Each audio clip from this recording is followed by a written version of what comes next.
Hi, hello. Welcome to I Plus Training Solutions History PYQ discussion.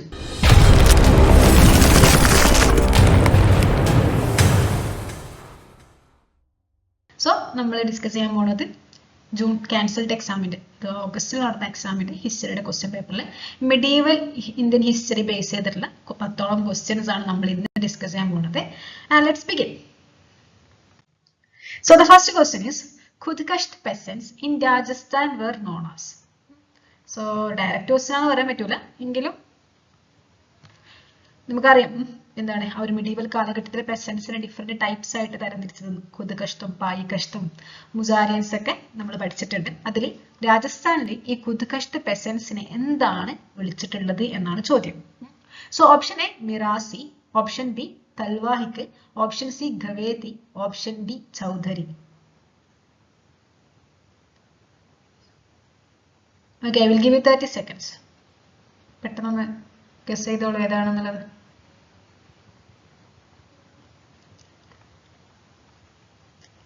Okay, anyway the correct answer is option C, ഗവേതി എന്നുള്ളതാണ്. So ഖുദ്കഷ്ത് പെസൻസിനെ രാജസ്ഥാനിൽ വിളിച്ചിട്ടുള്ളത് ആ ഒരു ടൈറ്റിലാണ്. So നമുക്ക് പെസൻസിലേക്ക് വരികയാണെങ്കിൽ നമുക്കൊരു മിഡീവൽ കാലഘട്ടത്തിലെ ഒരു അഗ്രികൾച്ചർ സെക്ടർ എടുക്കുകയാണെങ്കിൽ പെസൻസ് എന്നുള്ള ആ ഒരു സൊസൈറ്റി എടുക്കുകയാണെങ്കിൽ അവിടെ ഒരു സോഷ്യൽ സ്ട്രാറ്റിഫിക്കേഷൻ ആയിട്ട് കാണും. എന്താണ് സോഷ്യൽ സ്ട്രാറ്റിഫിക്കേഷൻ? ഒരു സൊസൈറ്റിയിൽ ഉണ്ടാകുന്ന ഒരു സ്ട്രക്ചേർഡ് ഇൻഇക്വാലിറ്റിയാണ് സോഷ്യൽ സ്ട്രാറ്റിഫിക്കേഷൻ എന്നുള്ളത്. ഈ പെസൻസിന്റെ ഇടയിൽ തന്നെ എന്തുണ്ട്?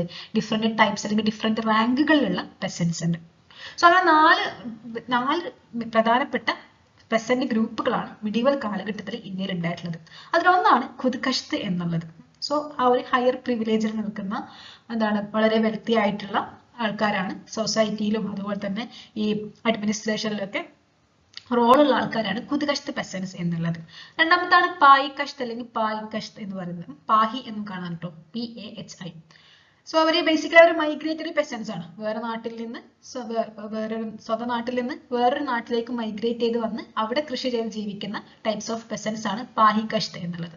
മൂന്നാമത്തെ ആളാണ് മുസാരിയൻസ് എന്നുള്ളത്. നമുക്ക് ഇവരെന്ത് ചെയ്യാം, ഒരു ടെനൻസ് കുടിയാന്മാരൊക്കെ ആയിട്ട് നമുക്ക് മുസാരിയൻസിനെ റിലേറ്റ് ചെയ്യാൻ പറ്റും. കമ്യൂണിസ് എന്നുള്ളത് ഏറ്റവും ലോവർ സെക്ഷനിലുള്ള സോക്കോൾഡ് അന്നത്തെ കാലഘട്ടത്തിൽ നിലനിൽക്കുന്ന ആ ഒരു ജാതി സമ്പ്രദായത്തിലെ ഏറ്റവും അടിത്തട്ടിലുള്ള ജാതികൾ ഉൾപ്പെട്ട അഥവാ എന്താണ് ഹയർ ഗ്രൂപ്പിന് പറയപ്പെടുന്ന ഖുദ്കഷ്ത്തിന്റെ അല്ലെങ്കിൽ അരിസ്റ്റോക്രാറ്റ്സിന്റെ ഒക്കെ അവരുടെയൊക്കെ ലാൻഡിൽ ഫ്രീ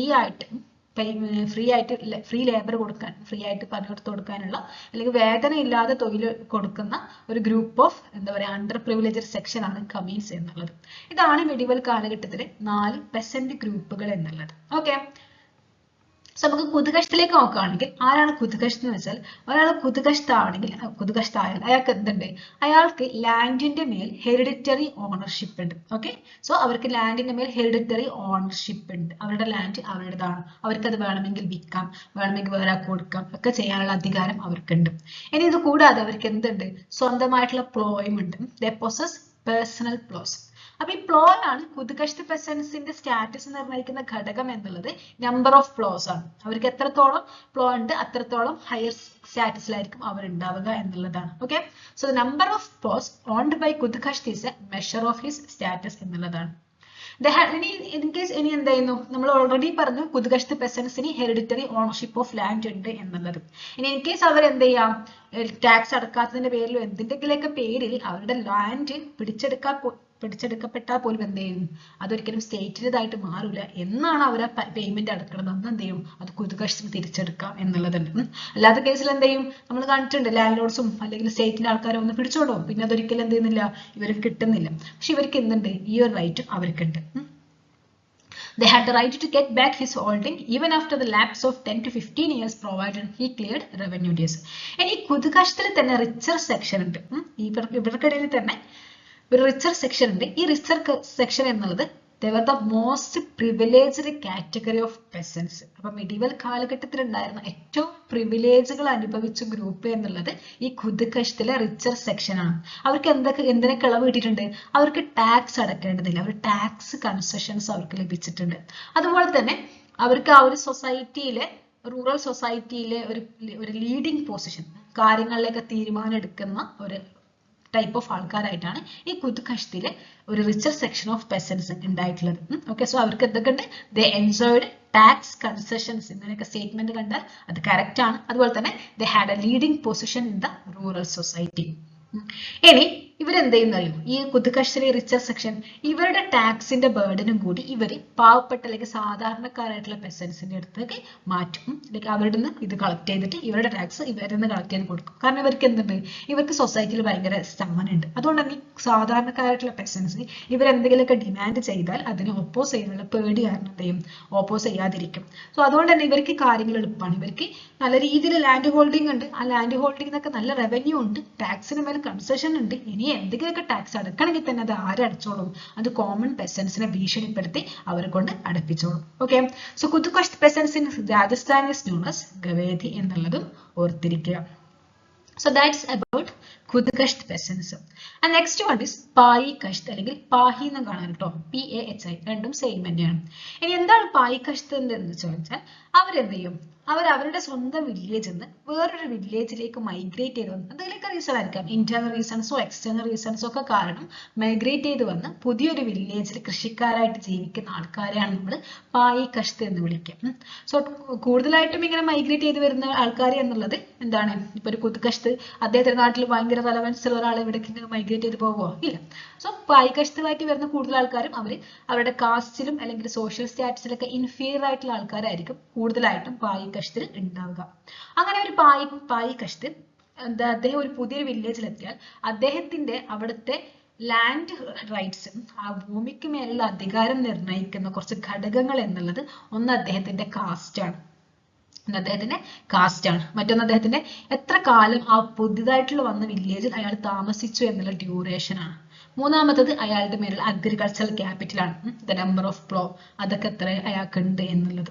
പിന്നെ ആ ഒരു നാട്ടിലെ ലാൻഡിന്റെ അവൈലബിലിറ്റി ആണ്. അഞ്ചാമതെന്നുള്ളത് ആ ഒരു നാട്ടിലെ കസ്റ്റമറി പ്രാക്ടീസസും എന്ത് ചെയ്യും, ഈ പായി കഷ്തിന്റെ ഈ ലാൻഡ് റൈറ്റ്സിനെ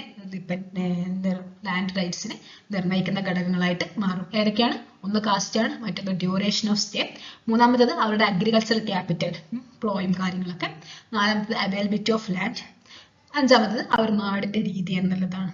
ഓക്കെ, സോ ഈ പായിസ് വൺസ് അവർ മൈഗ്രേറ്റ് ചെയ്ത് വന്ന് പുതിയൊരു വില്ലേജിൽ എത്തിക്കഴിഞ്ഞാൽ അവരുടെ ലേബർ പൊട്ടൻഷ്യൽസും അവരുടെ റിസോഴ്സും എന്തിനു യൂസ് ചെയ്യും, അവിടുത്തെ സ്റ്റേറ്റിന്റെ ഇൻട്രസ്റ്റിനനുസരിച്ചിട്ടാണ് അവരത് യൂസ് ചെയ്യുക.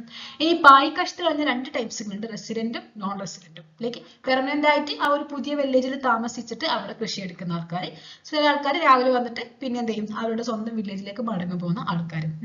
അപ്പൊ എന്തൊക്കെ കാരണങ്ങൾ കൊണ്ടാണ് പായി കഷ്തുകൾ മിഡീവൽ ഇന്ത്യയിൽ ഉണ്ടായിട്ടുണ്ടായത്, ഒന്ന് ഫെമൈൻസ്, മറ്റൊന്ന് വാർസ്, മറ്റൊന്ന് അവരുടെ നാട്ടിലെ ലോക്കൽ അതോറിറ്റീസ് ഭയങ്കര ഒപ്രസീവ് ആണെങ്കിൽ എന്ത് ചെയ്യും, അവർ ആ നാട് വിട്ടിട്ട് പുതിയൊരു നാട്ടിൽ കൃഷി ചെയ്യും. പിന്നെ taxation, excessive taxation, demand for revenue arrears, കടം, indebtedness, non availability of credit, search for better terms and conditions. ഇതൊക്കെയാണ് ആ ഒരു മൈഗ്രേഷനുള്ള റീസൺസ് ആയിട്ട് പറയുന്നത്. ഓക്കെ,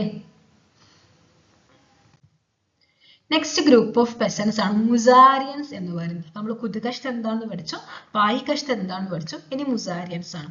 സോ ഇനി കുതുകശ്തിനൊക്കെ അത്ര പ്രിവിലേജുകൾ ഇല്ലാത്ത ഒരു ഗ്രൂപ്പ് ഓഫ് പെസൻസ് ആണ് മുസാരിയൻസ് എന്നുള്ളത്. അവരെന്ത് ചെയ്യണം, അവർ ജമീന്ദാർസിനെ ഭയങ്കര ഡിപ്പെൻഡ് ചെയ്തിട്ടായിരുന്നു അവരുടെ കാര്യങ്ങളൊക്കെ അവർ ചെയ്തിട്ടുണ്ടായിരുന്നു.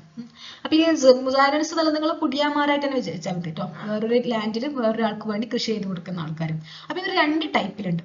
ഒന്ന് ഇവർ സ്റ്റേറ്റിന്റെ ടെനൻസ് ആയിരിക്കും, അല്ലെങ്കിൽ ഇവരെന്ത് ചെയ്യും, ഈ ജമീന്ദാർസ് പോലെ അല്ലെങ്കിൽ ജന്മികൾ പോലെയുള്ള ആൾക്കാരുടെ അഥവാ സുപ്പീരിയർ സെക്ഷനിലുള്ള ആൾക്കാരുടെ അവരുടെ പ്രൈവറ്റ് ലാൻഡിൽ ഇവർ കുടിയാന്മാരായിട്ട് കൃഷി ചെയ്യും. ഈ രീതിയിൽ മുസാരിയൻസ് രണ്ട് കാറ്റഗറീസിലാണുള്ളത്.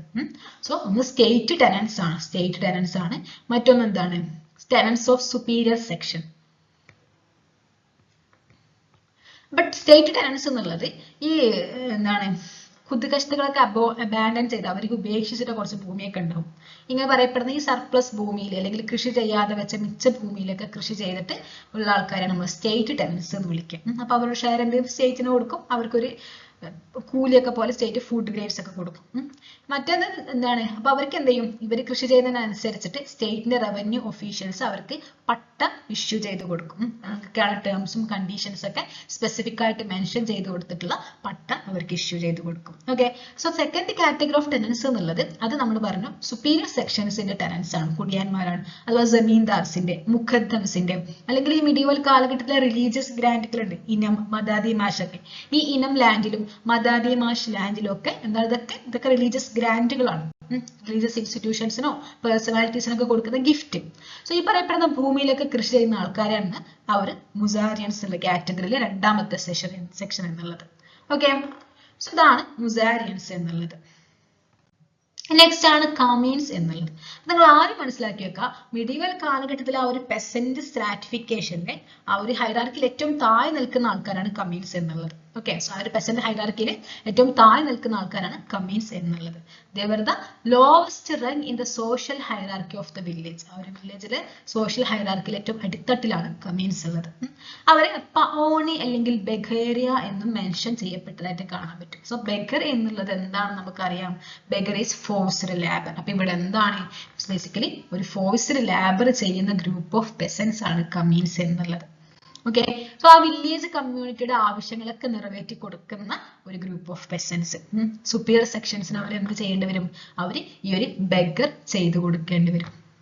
അപ്പൊ ഈ കൂടുതലായിട്ടും കമ്മ്യൂണിസിൽ ഉള്ളത് നമ്മൾ ഓൾറെഡി പറഞ്ഞു, they were the lowest rank in the social hierarchy. അത് ലോവസ്റ്റ് റങ്ക് ആവാനുള്ള കാരണം എന്നുള്ളത് they belong to low castes എന്നുള്ളതാണ്. അതായത് സൊസൈറ്റിയിലെ ലോ കാസ്റ്റേഴ്സിൽ ചമ്മർ, ബലാഹി പോലെയുള്ള കാസ്റ്റുകളിലാണ് ഈ പറയപ്പെടുന്ന കമ്മ്യൂണിസ്റ്റുകൾ ബിലോങ് ചെയ്യുന്നത്. ഓക്കെ, സോ ഇവരെന്ത് ചെയ്യും, ഇവര് വില്ലേജ് മീനൽസ് ആക്ടിവിറ്റി ഒക്കെ ചെയ്യുന്ന രീതിയിലായിട്ട് മാറും. അപ്പൊ ഇർഫാൻ ഹബീബിന്റെ ഒരു കോട്ട് ഉണ്ട്, ഇന്ത്യയിലെ മിഡീവൽ ഇന്ത്യ കാലഘട്ടത്തിൽ എപ്പോഴും പെസൻസ് ഉണ്ട്, അല്ലെങ്കിൽ എത്രത്തോളം ലാൻഡ് ഉണ്ടെങ്കിലും അത്രത്തോളം അവിടെ ഹ്യൂമൻ ലാബർ പ്രൊവൈഡ് ചെയ്യുന്ന ആൾക്കാരുണ്ട്.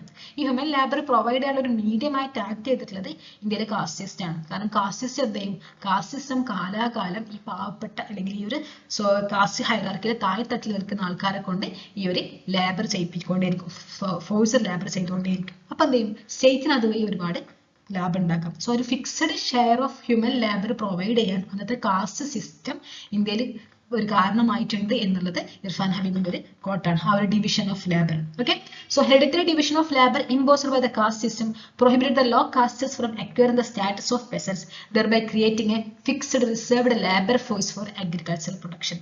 എന്തെയും ഈ ഒരു കാസ്റ്റ് സിസ്റ്റത്തിന് അടിസ്ഥാനമാക്കിയിട്ടുള്ള ഒരു ഹെറിഡിറ്ററി ഡിവിഷൻ ഓഫ് ലേബർ ഇന്ത്യയിൽ ഉള്ളതുകൊണ്ട് തന്നെ ഈ ലോ കാസ്റ്റിന് അവർക്ക് ഒരിക്കലും എന്ത് ചെയ്യാൻ പറ്റില്ല, ഈ ഭൂ ഉടമകളായിട്ട് മാറാൻ പറ്റില്ല. അവർക്ക് കാലാകാലം കൃഷിക്കാരായിട്ട് കുടിയാന്മാരായിട്ടൊക്കെ നിൽക്കാൻ പറ്റുള്ളൂ. സോ എന്ത് ചെയ്യും, എപ്പോഴും ഒരു ഹ്യൂമൻ ലേബർ ഫോഴ്സ് ഇന്ത്യയിൽ ക്രിയേറ്റ് ചെയ്തുകൊണ്ടേയിരിക്കും. സോ അതാണ് കമീൻസ് എന്നുള്ളത്. സോ നമ്മൾ കുതുകഷ്ത്, പായി കഷ്ത്, മുസാരിയൻസ്, കമീൻസ് എന്താണെന്ന് നോക്കി. സോ ഇതെന്ത് ചെയ്യാം, നോക്കിയിട്ട് പോവാം. Okay, so next question, arrange the following later Mughal rulers in chronological order. so താഴെ തന്നിരിക്കുന്ന later Mughal rulersനെ chronologically order ചെയ്യാനാണ് ചോദിച്ചിട്ടുള്ളത്. റാഫിദൗല ഉണ്ട്, ജഹന്തർ ഷാ ഉണ്ട്, മുഹമ്മദ് ഷാ ഉണ്ട്, അഹമ്മദ് ഷാ ഉണ്ട്, ഫറൂഖ് സിയാർ ഉണ്ട്.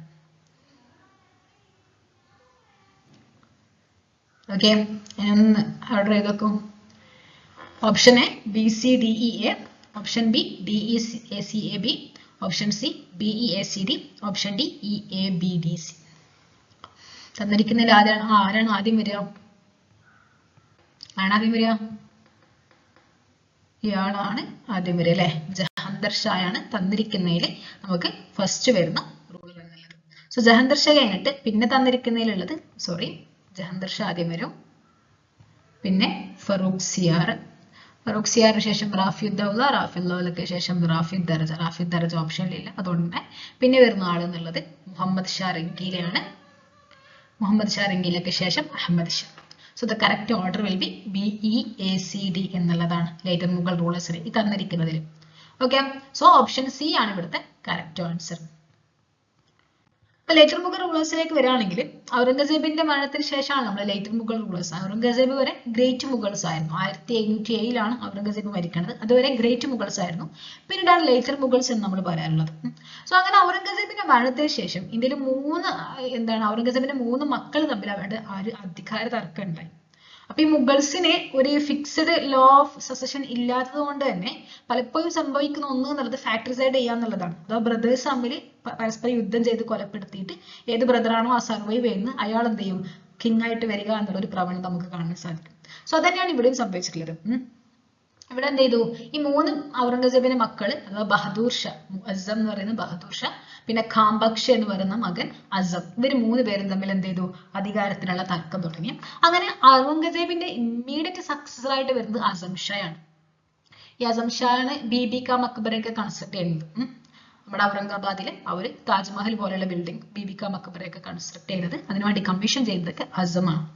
സോ അസം ഷായാണ് ഇമ്മീഡിയറ്റ് സക്സസർ എന്നുള്ളത്. അപ്പൊ ഓപ്ഷനിൽ അസം ഷാ ഉണ്ടായിരുന്നെങ്കിൽ നമ്മൾ ആദ്യം ആര് വെക്കണമായിരുന്നു, അസം ഷയെ വെക്കണം. പക്ഷെ അസം ഷാ വളരെ ചെറിയ കാലഘട്ടത്തിൽ മാത്രമേ എന്ത് ചെയ്തിട്ടുള്ളൂ, ഭരിച്ചിട്ടുള്ളൂ. ആ ഒരു സമയത്തേക്ക് അസം ഷായെ തന്റെ ബ്രദറായിട്ടുള്ള ബഹദൂർ ഷാ വധിച്ചു, ഫാറ്റിസൈഡ് ചെയ്തു. അങ്ങനെ ബഹദൂർ ഷാ അധികാരത്തിൽ വന്നു. പിന്നീട് 1709 മുതൽ 1712 വരെ ബഹദൂർ ഷായാണ് ഭരിക്കുന്നത്. അദ്ദേഹം അധികാരത്തിൽ വരുമ്പം അദ്ദേഹത്തിന്റെ പ്രായം എന്നുള്ളത് 63 നമ്മൾ പറഞ്ഞു, അസമിനൊക്കെ വധിച്ചിട്ടാണ് വന്നിട്ടുള്ളത്. ഫ്രാക്ടിസൈഡ് ചെയ്തിട്ട് വന്ന റൂളറാണ് ബഹദൂർ ഷാ എന്നുള്ളത്. ഈ ബഹദൂർ ഷാക്ക് ഷെയ്ഖെ ബെഖാബർ എന്നൊരു ടൈറ്റിലും ഉണ്ട്. ഷെയ്ഖെ ബെഖാബർ എന്നുള്ള ടൈറ്റിൽ ഇദ്ദേഹത്തിന് കൊടുത്തിട്ടുള്ളത് മുന്തഖബത്തുൽ ലുബാബിന്റെ ഓതർ ആയിട്ടുള്ള കാഫി ഖാനാണ്. സോ കാഫി ഖാൻ കൊടുത്ത ടൈറ്റിലാണ് ഷെയ്ഖെ ബെഖാബർ എന്നുള്ളത്. അങ്ങനെ ബഹദൂർ ഷാക്ക് ശേഷം പിന്നീട് വരുന്ന റൂളറാണ് ജഹന്തർ ഷാ എന്നുള്ളത്. സോ 1712 മുതൽ 1713 വരെയാണ് ജഹന്തർ ഷായുടെ കാലഘട്ടം. ജഹന്തർ ഷാ അധികാരത്തിൽ വരുന്ന അതിന് സഹായിച്ച ഒരാളാണ് സുൽഫീഖർ ഖാൻ എന്നുള്ളത്.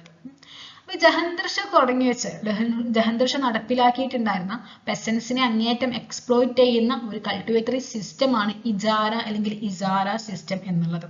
സോ ലേറ്റർ മുഗൾ റൂളേഴ്സിന്റെ ഇടയിൽ ആരാണ് തുടങ്ങി വെച്ചത് എന്ന് ചോദിച്ചാൽ അത് ജഹന്തർ ഷാ ആണെന്നുള്ളത് ഓർത്തിരിക്കുക, ഇസാര സിസ്റ്റം തുടങ്ങിയത്. ഓക്കെ. സോ അങ്ങനെ ജഹന്തർക്ക് ശേഷം പിന്നീട് എന്ത് ചെയ്യുന്നു, ഈ ലേറ്റർ മുഗൾസിന്റെ കോർട്ടിൽ 2 ആൾക്കാർ, സെയ്ദ് ബ്രദേഴ്സ് എന്നാണ് നമ്മൾ അവർ വിളിക്കാറുള്ളത്. ഈ സെയ്ദ് ബ്രദേഴ്സ് ഭയങ്കര പവർഫുൾ ആവുന്നു. അവരുടെ തീരുമാനത്തിനനുസരിച്ചാണ് ഇനി അടുത്തത് ആര് റൂളർ ആവും എന്നുള്ള കാര്യങ്ങളൊക്കെ നടക്കാൻ പോകുന്നത്. അങ്ങനെ ജഹന്തർ ഷായെ വധിച്ചു. ജഹന്തർ ഷാ ആകെ 1 വർഷക്കാലം മാത്രമേ അധികാരത്തിൽ നിന്നിട്ടുള്ളൂ. ഈ ജഹന്തർ ഷായെ വധിച്ചുകൊണ്ട് സെയ്ദ് ബ്രദേഴ്സിന്റെ സഹായത്തോടു കൂടി ഫറൂഖ് സിയാർ എന്ന് പറയുന്ന ഒരാള് നക്സി മുഗൾ റൂളറായിട്ട് വരികയാണ്. 1713 മുതൽ 1719 വരെയുള്ള അധികാര കാലഘട്ടം കമ്പാരിറ്റീവ്ലി ഒരു 6 വർഷ കാലഘട്ടം ഉണ്ട്. ഒരുപാട് ഇമ്പോർട്ടന്റ് ആയിട്ടുള്ള ഇൻസിഡന്റ് ഇദ്ദേഹത്തിന്റെ കാലഘട്ടത്തിൽ നടക്കുന്നുണ്ട്. ഇദ്ദേഹത്തിന്റെ കാലഘട്ടത്തിൽ ഏറ്റവും ഇമ്പോർട്ടന്റ് ആയിട്ടുള്ള ഇൻസിഡന്റ് എന്നുള്ളത് ഇദ്ദേഹം ഈസ്റ്റ് ഇന്ത്യ കമ്പനിക്ക് കൊടുത്തിട്ടുണ്ടായിരുന്ന കുറച്ച് ട്രേഡ് കൺസെഷൻസ് ഉണ്ട്. മാഗ്ന കാർട്ട എന്നാണ് അറിയപ്പെടുക. അവർക്ക് കിട്ടിയിട്ടുള്ള ഏറ്റവും വലിയ ട്രേഡ് കൺസെഷൻ ഈ ഫറൂഖ് സിയാറിന്റെ ഫർമനിലൂടെ ആയിരുന്നു. അങ്ങനെ ഫറൂഖ് സിയാറിന്റെ ഫർമൻ എന്നുള്ളത് ഭയങ്കര ഇമ്പോർട്ടന്റ് ആണ്.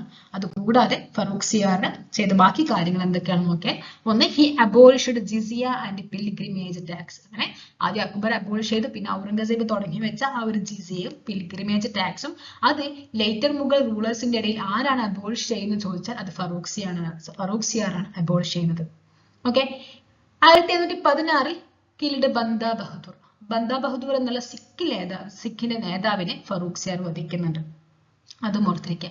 1717 ഇദ്ദേഹം ഈസ്റ്റ് ഇന്ത്യ കമ്പനിക്ക് ഒരു റോയൽ ഫർമാൻ കൊടുക്കുന്നുണ്ട്. ബംഗാൾ, ബീഹാർ പോലുള്ള ഏരിയയിൽ ആനുവൽ ഇത്ര പേയ്മെന്റ് ചെയ്താൽ ഫ്രീ ട്രേഡ് കൊടുക്കുക, അങ്ങനെ ഒരുപാട് കൺസെഷൻസ് കൊടുക്കുന്ന ഒരു ഫർമാൻ ഫറൂഖ് സിയാർ ഇഷ്യൂ ചെയ്യുന്നുണ്ട്. 1719 ഇവരാരാണ്, ഫറൂഖ് സിയാറാണ് ആരാണ് അധികാരത്തിൽ കയറ്റിട്ടുള്ളത്, സെയ്ദ് ബ്രദേഴ്സ് ആണ് അധികാരത്തിൽ കയറ്റിട്ടുള്ളത്. അതേ സെയ്ദ് ബ്രദേഴ്സിന് എന്ത് മനസ്സിലായി, Sayyid brothers needs a puppet, അവർക്കൊരു പപ്പറ്റ് ആയിരുന്നു വേണ്ടിയിട്ടുള്ളത്. പക്ഷെ ഫറൂഖ് സിയാർ സ്വന്തം കാര്യങ്ങൾ ചെയ്യുന്നു എന്ന് മനസ്സിലാക്കിയതോടുകൂടി ഫറൂഖ് സിയാറിനെ അധികാരത്തിൽ നിന്ന് മാറ്റി പുതിയൊരാൾ ആരെ അധികാരത്തിൽ കൊണ്ടുവന്നു, സെയ്ദ് ബ്രദേഴ്സിന്റെ അധികാരത്തിൽ കൊണ്ടുവന്നു. അയാളാണ് റാഫിയുദ് ദർജ എന്നുള്ളത്. വളരെ ചെറിയ വർഷം, ഒരു 3-4 മാസക്കാലം മാത്രമേ ആര് ഭരിക്കുന്നുള്ളൂ, റാഫിയുദ് ദർജത്ത് ഭരിക്കണല്ലോ. അത് കഴിഞ്ഞ് വരുന്ന റൂളാണ് റാഫിയുദ് ദൗല എന്നുള്ളത്. ജൂൺ ടു സെപ്റ്റംബർ 1709 അദ്ദേഹം അഡോപ്റ്റ് ചെയ്ത ടൈറ്റിലാണ് ഷാജഹാൻ സെക്കൻഡ് എന്നുള്ളത്. ഷാജഹാൻ സെക്കൻഡ് എന്നുള്ളത് അദ്ദേഹം അഡോപ്റ്റ് ചെയ്ത ടൈറ്റിലാണ്.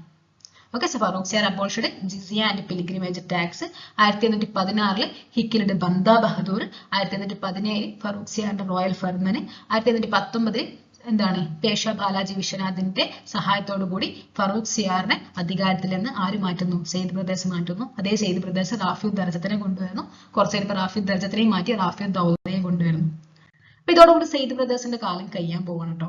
നെക്സ്റ്റ് അധികാരത്തിൽ വരുന്ന Muhammad Shah. He's popularly known as Rangeela എന്നറിയപ്പെടുന്ന മുഹമ്മദ് ഷാ എന്ത് ചെയ്യുന്നു, അദ്ദേഹം ലൈറ്റർ മുഗൾസ് റൂളേഴ്സിന്റെ ഇടയിൽ അത്യാവശ്യ വർഷക്കാലം ഭരിച്ചിട്ടുണ്ടായിരുന്ന റൂളറാണ് മുഹമ്മദ് ഷാ. അദ്ദേഹം ഈ സെയ്ദ് ബ്രദേഴ്സിനെ വധിക്കുന്നു. He killed the Sayyid brothers with the help of Nizamul Mulk. Nizamul മുൽക്ക് ഹൈദരാബാദിന്റെ സഹായത്തോടു കൂടി സെയ്ദ് ബ്രദേഴ്സിനെ മുഹമ്മദ് ഷാ രംഗീല വധിക്കുകയാണ് ചെയ്തത്. 1737 അദ്ദേഹത്തിന്റെ ഭരണകാലഘട്ടത്തിൽ നടന്ന ഒരു ഇമ്പോർട്ടന്റ് ഈവന്റ് ആണ് മറാത്ത ആർമി ഡൽഹി ഇൻവേഡ് ചെയ്തു എന്നുള്ളത്. എപ്പോഴാണ്? 1737. അതേപോലെ തന്നെ മറ്റൊരു ഇമ്പോർട്ടന്റ് ഈവന്റ് ആണ് നാദിർ ഷാ. നാദിർ ഷാ മുഗൾസിനെ പരാജയപ്പെടുത്തുന്നു 1739. ഈ ഒരു യുദ്ധമാണ് ബാറ്റിൽ ഓഫ് കർണാൽ എന്നറിയപ്പെടുന്നത്. Battle of Karnal. അപ്പൊ മുഹമ്മദ് ഷാ രംഗീലയുടെ കാലഘട്ടത്തിലെ 3 ഇമ്പോർട്ടന്റ് ഈവന്റ് ആണ് നമ്മൾ പറഞ്ഞിട്ടുള്ളത്. ഒന്ന്, സെയ്ദ് ബ്രദേഴ്സിനെ വധിക്കുന്നു നിസാമുൽ മുൽക്ക് ഓഫ് ഹൈദരാബാദിന്റെ സഹായത്തോടു കൂടി. Next, Maratha army Delhi invade ചെയ്തതും മുഹമ്മദ് ഷാ രംഗീലയുടെ കാലഘട്ടത്തിലാണ്. നാദിർ ഷാ മുഗൾസിനെ പരാജയപ്പെടുത്തുന്നതും മുഹമ്മദ് ഷാ രംഗീലയുടെ കാലഘട്ടത്തിലാണ്. ആ ഒരു യുദ്ധം 1739 നടന്ന യുദ്ധം അറിയപ്പെടുന്നത് ബാറ്റിൽ ഓഫ് കർണാൽ എന്നുള്ള പേരിലാണ്. ഓക്കെ, സോ നെക്സ്റ്റ് ആണ് അഹമ്മദ് ഷാ എന്നുള്ളത്.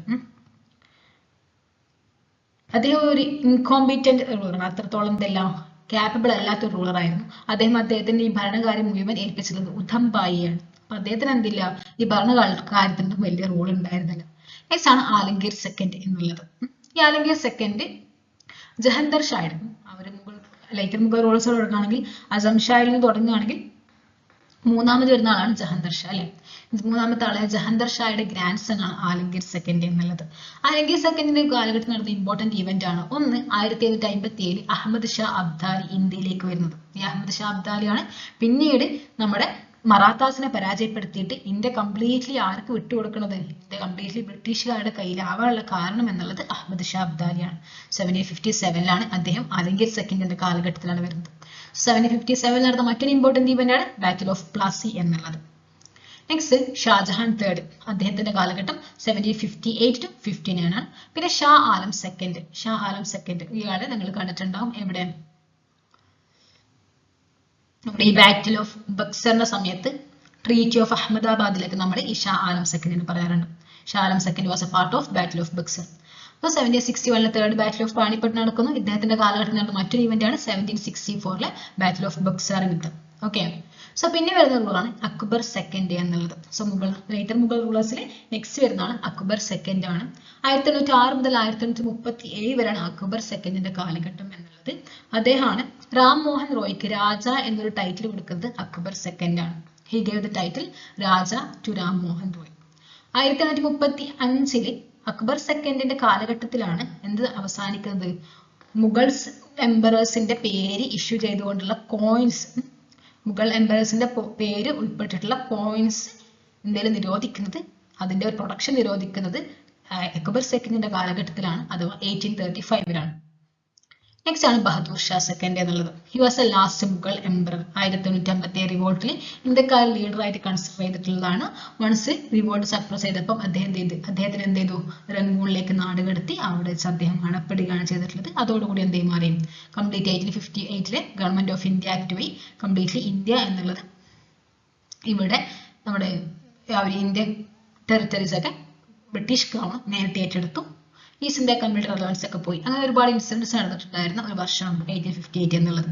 ഇനി ബഹദൂർ ഷാ സെക്കൻഡിലേക്ക് വരികയാണെങ്കിൽ അദ്ദേഹമാണ് ലാസ്റ്റത്തെ മുഗൾ റൂളർ എന്നുള്ളത്. അപ്പൊ ഇംഗ്ലീഷ് ഒരു 1857 റിവോൾട്ടിന്റെ ഭാഗമായതിനാൽ അദ്ദേഹത്തിനെ ക്യാപ്ചർ ചെയ്തു റങ്കൂണിലേക്ക് നാട് കടത്തിയാണ് ചെയ്തിട്ടുള്ളത്. അവിടെ വെച്ച് 1866 അദ്ദേഹം മരണപ്പെടുന്നത്. സോ ഇന്ത്യയിലെ മുഗൾ എംപയർ അവസാനിക്കുന്നത്, ലീഗൽ ടേമിൽ അവസാനിക്കുന്നത് November 1, 1858 1858 with the declaration of queen വിക്ടോറിയയുടെ ഡിക്ലറേഷനോടുകൂടി. ഓക്കെ, സോ അതാണ് ലേറ്റർ മുഗൾ റൂളേഴ്സിനെ പറ്റി പറയാനുള്ളത്. സോ നെക്സ്റ്റ് ക്വസ്റ്റ്യൻ ഉള്ളത്, the celebrated scholar Yamin al Din Abul Hasan is better known as.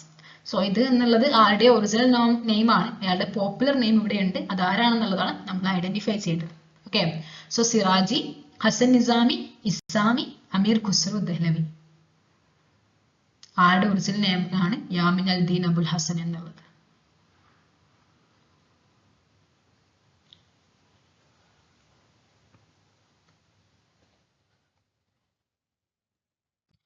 Correct answer Amir ഖുസ്രുവിന്റെ ഒറിജിനൽ നെയിം ആണ് കേട്ടോ.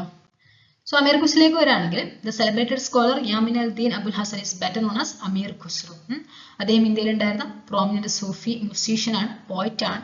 അതുപോലെ തന്നെ ഡൽഹി സൽത്തനത്തിന്റെ കാലഘട്ടത്തിലേക്ക് ഒരുപാട് ഹിസ്റ്റോറിക്കൽ മസ്നവീസ് ഒക്കെ ഓർഡർ ചെയ്തിട്ടുള്ള ആളാണ് അമീർ ഖുസ്രു എന്നുള്ളത്. ഗിയാസുദ്ദീൻ ബൽബാന്റെ കോർട്ടിൽ വെച്ചിട്ടായിരുന്നു അമീർ ഖുസ്രുവിന്റെ ഒരു ലിറ്റററി ജേർണി സ്റ്റാർട്ട് ചെയ്യുന്നത്.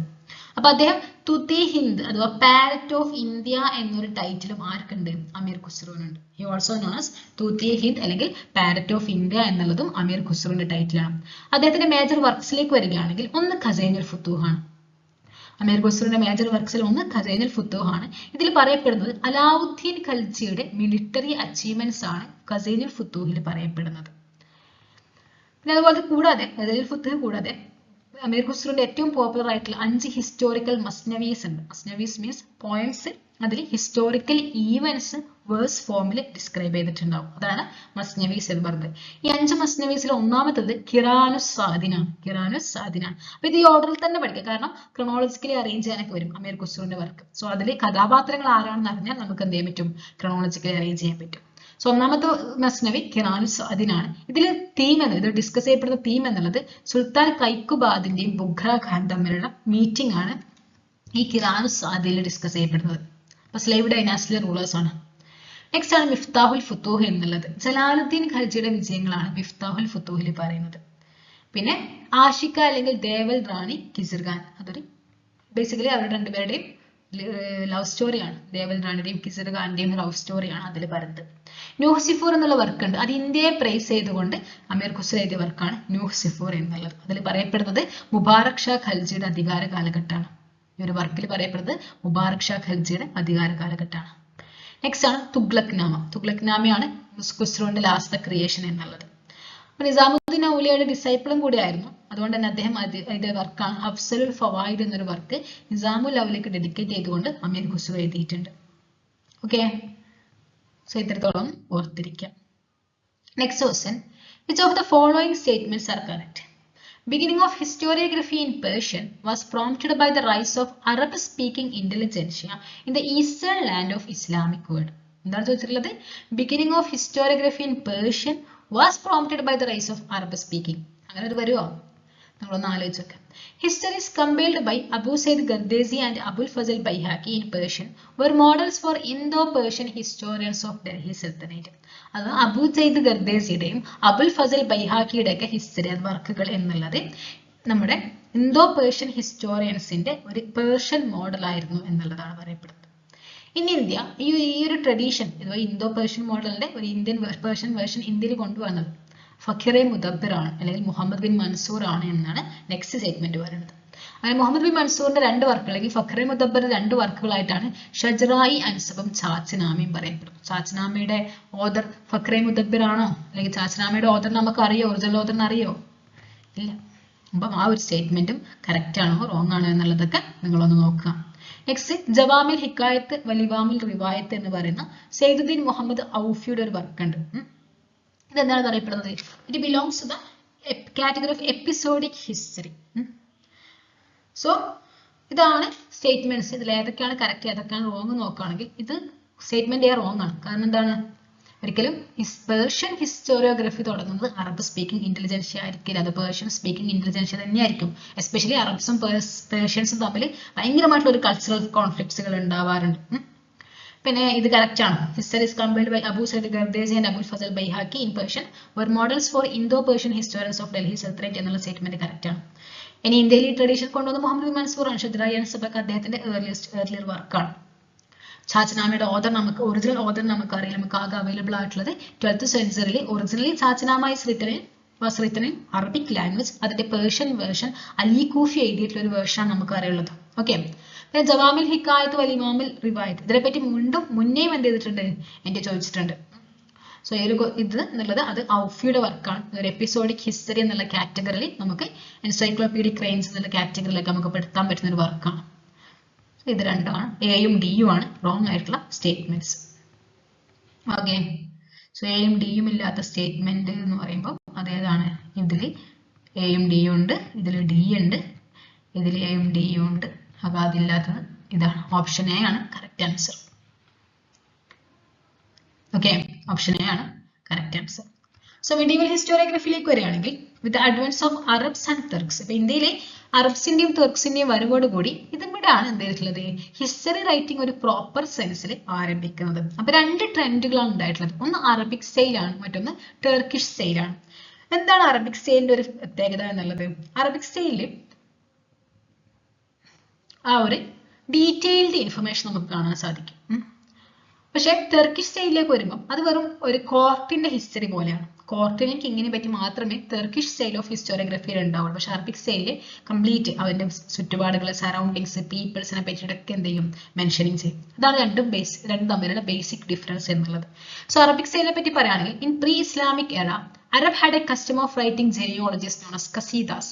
എന്താണ് കസീദാസ് എന്ന് ചോദിച്ചാൽ അത് ജെനിയോളജീസ് ആണെന്നുള്ളത് ഓർത്തിരിക്കുക. മിഡീവൽ ഒരുപാട് ടേംസുകൾ അതിന്റെ മീനിങ് ചോദിക്കാറുണ്ട്.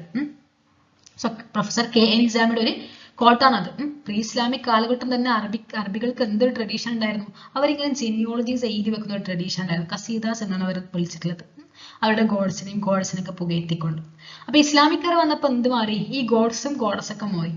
ഇസ്ലാം is a monotheistic religion. Arabs ഇസ്ലാമിന്റെ വരവിന് മുമ്പേ പോളിതീസ്റ്റിക് ആൾക്കാരായിരുന്നു. ഇവർ tribal group who are basically പോളിതീസ്റ്റസ്.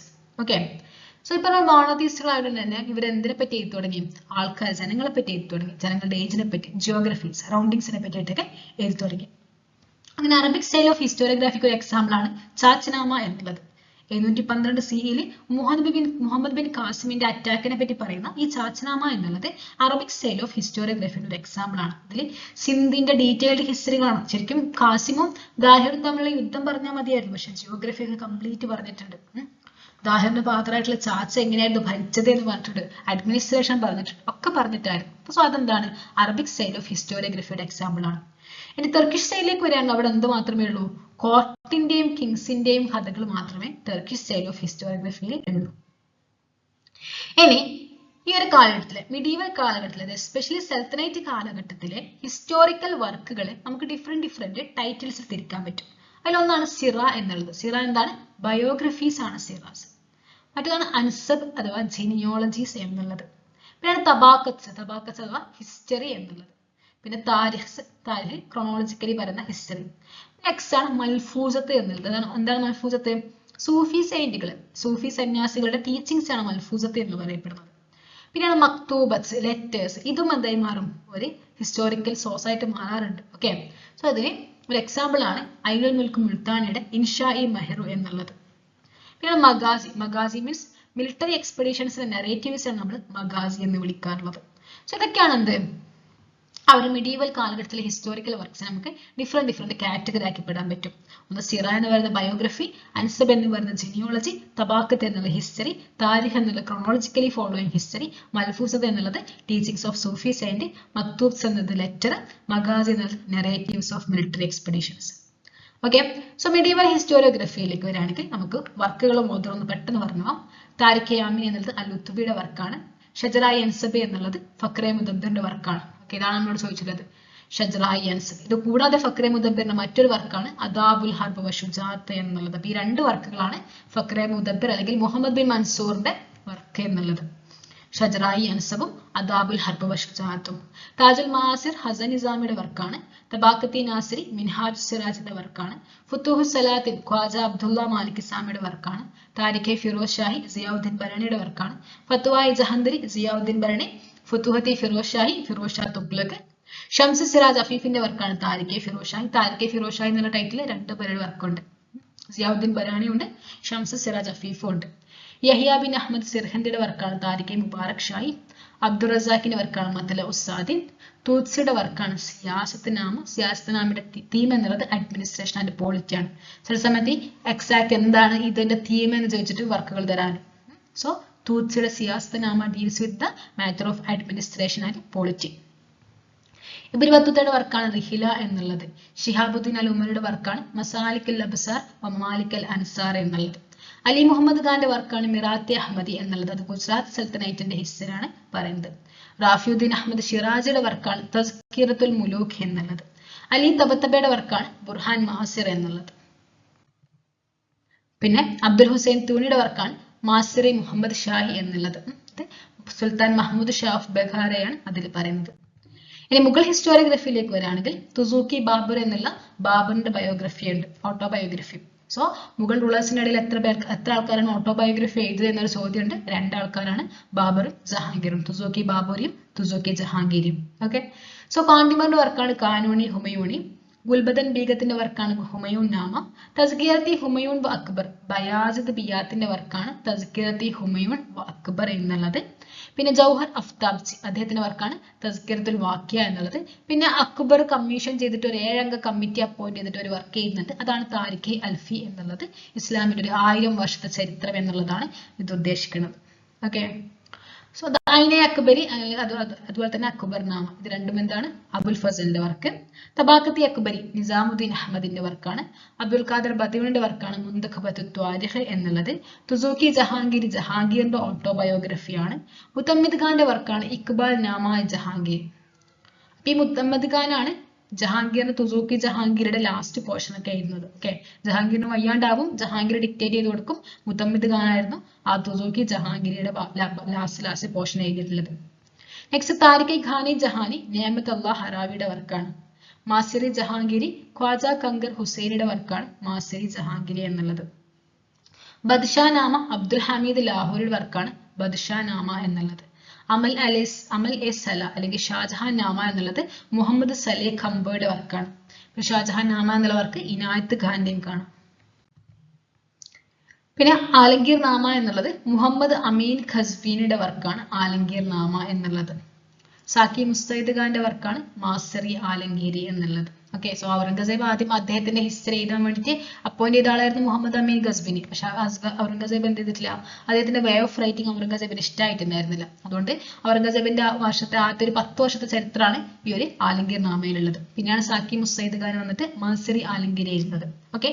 So മാസിറുൽ ഉമറ എന്നുള്ളത് ഷാനവാസ് ഖാന്റെ വർക്കാണ് മാസിറുൽ ഉമറ എന്നുള്ളത്. അമാമുല്ലാ ഹുസൈന്റെ വർക്കാണ് ഖൻജൈ ബദവൂഡ് എന്നുള്ളത്. അഗ്രികൾച്ചറിനെ ബേസ് ചെയ്തിട്ടുള്ള വർക്കാണ് ഖൻജൈ ബദവൂഡ്. ബഹറിസ്ഥാനായി ഖയാബ് എന്നുള്ള വർക്കുണ്ട്, അത് മിർസാനാദിന്റെ വർക്കാണ് ബഹറിസ്ഥാനായി ഖയാബ് എന്നുള്ളത്. പിന്നെ ഖാഫി ഖാന്റെ മുന്തഖാബുൽ ലുബാബ്. പിന്നെ അഹ്വലുൽ ഖവാക്കി എന്നുള്ള മുഹമ്മദ് ഖാസിമിന്റെ വർക്കുണ്ട്. ഭീംസന്റെ നിഷ്ക ഇദുൽ കുഷ് ഉണ്ട്. സിയാറുൽ മുന്തഖറിന്റെ വ്യൂ ഓഫ് മോഡേൺ ടൈംസ് എന്ന വർക്കുണ്ട്. സയ്യിദ് ഖുലാം ഹുസൈൻ ഖാൻ തബതബിയാണ് ഈ സിയാറുൽ മുന്തഖറിനെ എഴുതിയിട്ടുള്ളത്. ഓക്കെ.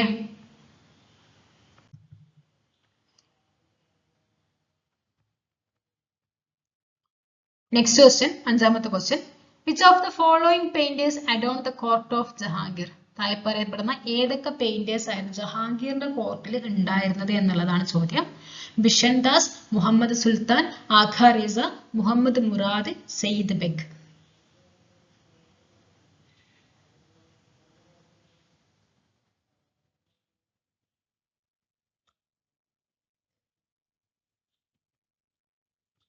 ആരൊക്കെയാണ് ജഹാംഗീറിന്റെ കോർട്ടിലുണ്ടായ പെയിന്റേഴ്സ് എന്നുള്ളതാണ് ചോദ്യം. കറക്റ്റ് ആൻസർ ACD ഉള്ളി എന്നുള്ളതാണ്. ബിഷൻ ദാസ് ഉണ്ടായിരുന്നു, ആഖാ റിസ ഉണ്ടായിരുന്നു, മുഹമ്മദ് മുറാദ് ഉണ്ടായിരുന്നു.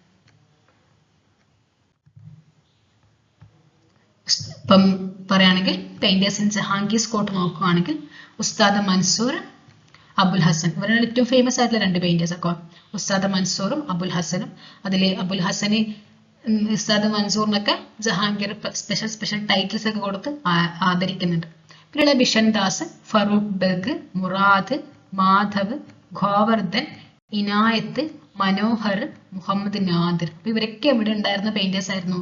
ജഹാംഗീറിന്റെ കോർട്ടിൽ ഉണ്ടായിരുന്ന പെയിന്റേഴ്സ് ആയിരുന്നു. അപ്പൊ നമുക്ക് മുഗൾ പെയിന്റിങ്ങിലേക്ക് വരികയാണെങ്കിൽ മുഗൾ പെയിന്റിങ്സ് നമുക്ക് ബ്രോഡ് ആയിട്ട് 2 തരത്തിൽ ക്ലാസിഫൈ ചെയ്യാൻ പറ്റും. ഒന്ന് പോർട്രേറ്റ് അല്ലെങ്കിൽ ചവിച്ചിത്ര എന്ന് പറയുന്നതാണ്. മറ്റൊന്ന് മിനിയേച്ചർ അല്ലെങ്കിൽ ലഘുചിത്ര എന്ന് പറയുന്നതാണ്. ഇപ്പൊ 2 ടൈപ്സ് ഓഫ് മുഗൾ പെയിന്റിങ്സ് ഉണ്ട്. ഒന്ന് പോർട്രേറ്റ് അല്ലെങ്കിൽ ചവിച്ചിത്ര, മറ്റൊന്ന് മിനിയേച്ചർ അല്ലെങ്കിൽ ലഘുചിത്ര എന്നുള്ളത്. ശരി, ഓരോ റൂളേഴ്സിന്റെ കോർട്ടിലെ പെയിന്റേഴ്സ് നോക്കുകയാണെങ്കിൽ ബാബറിന്റെ കോർട്ടിലെ പെയിന്റർ ആയിരുന്നു ബെഹ്സാദും ഷാ മുസഫറും.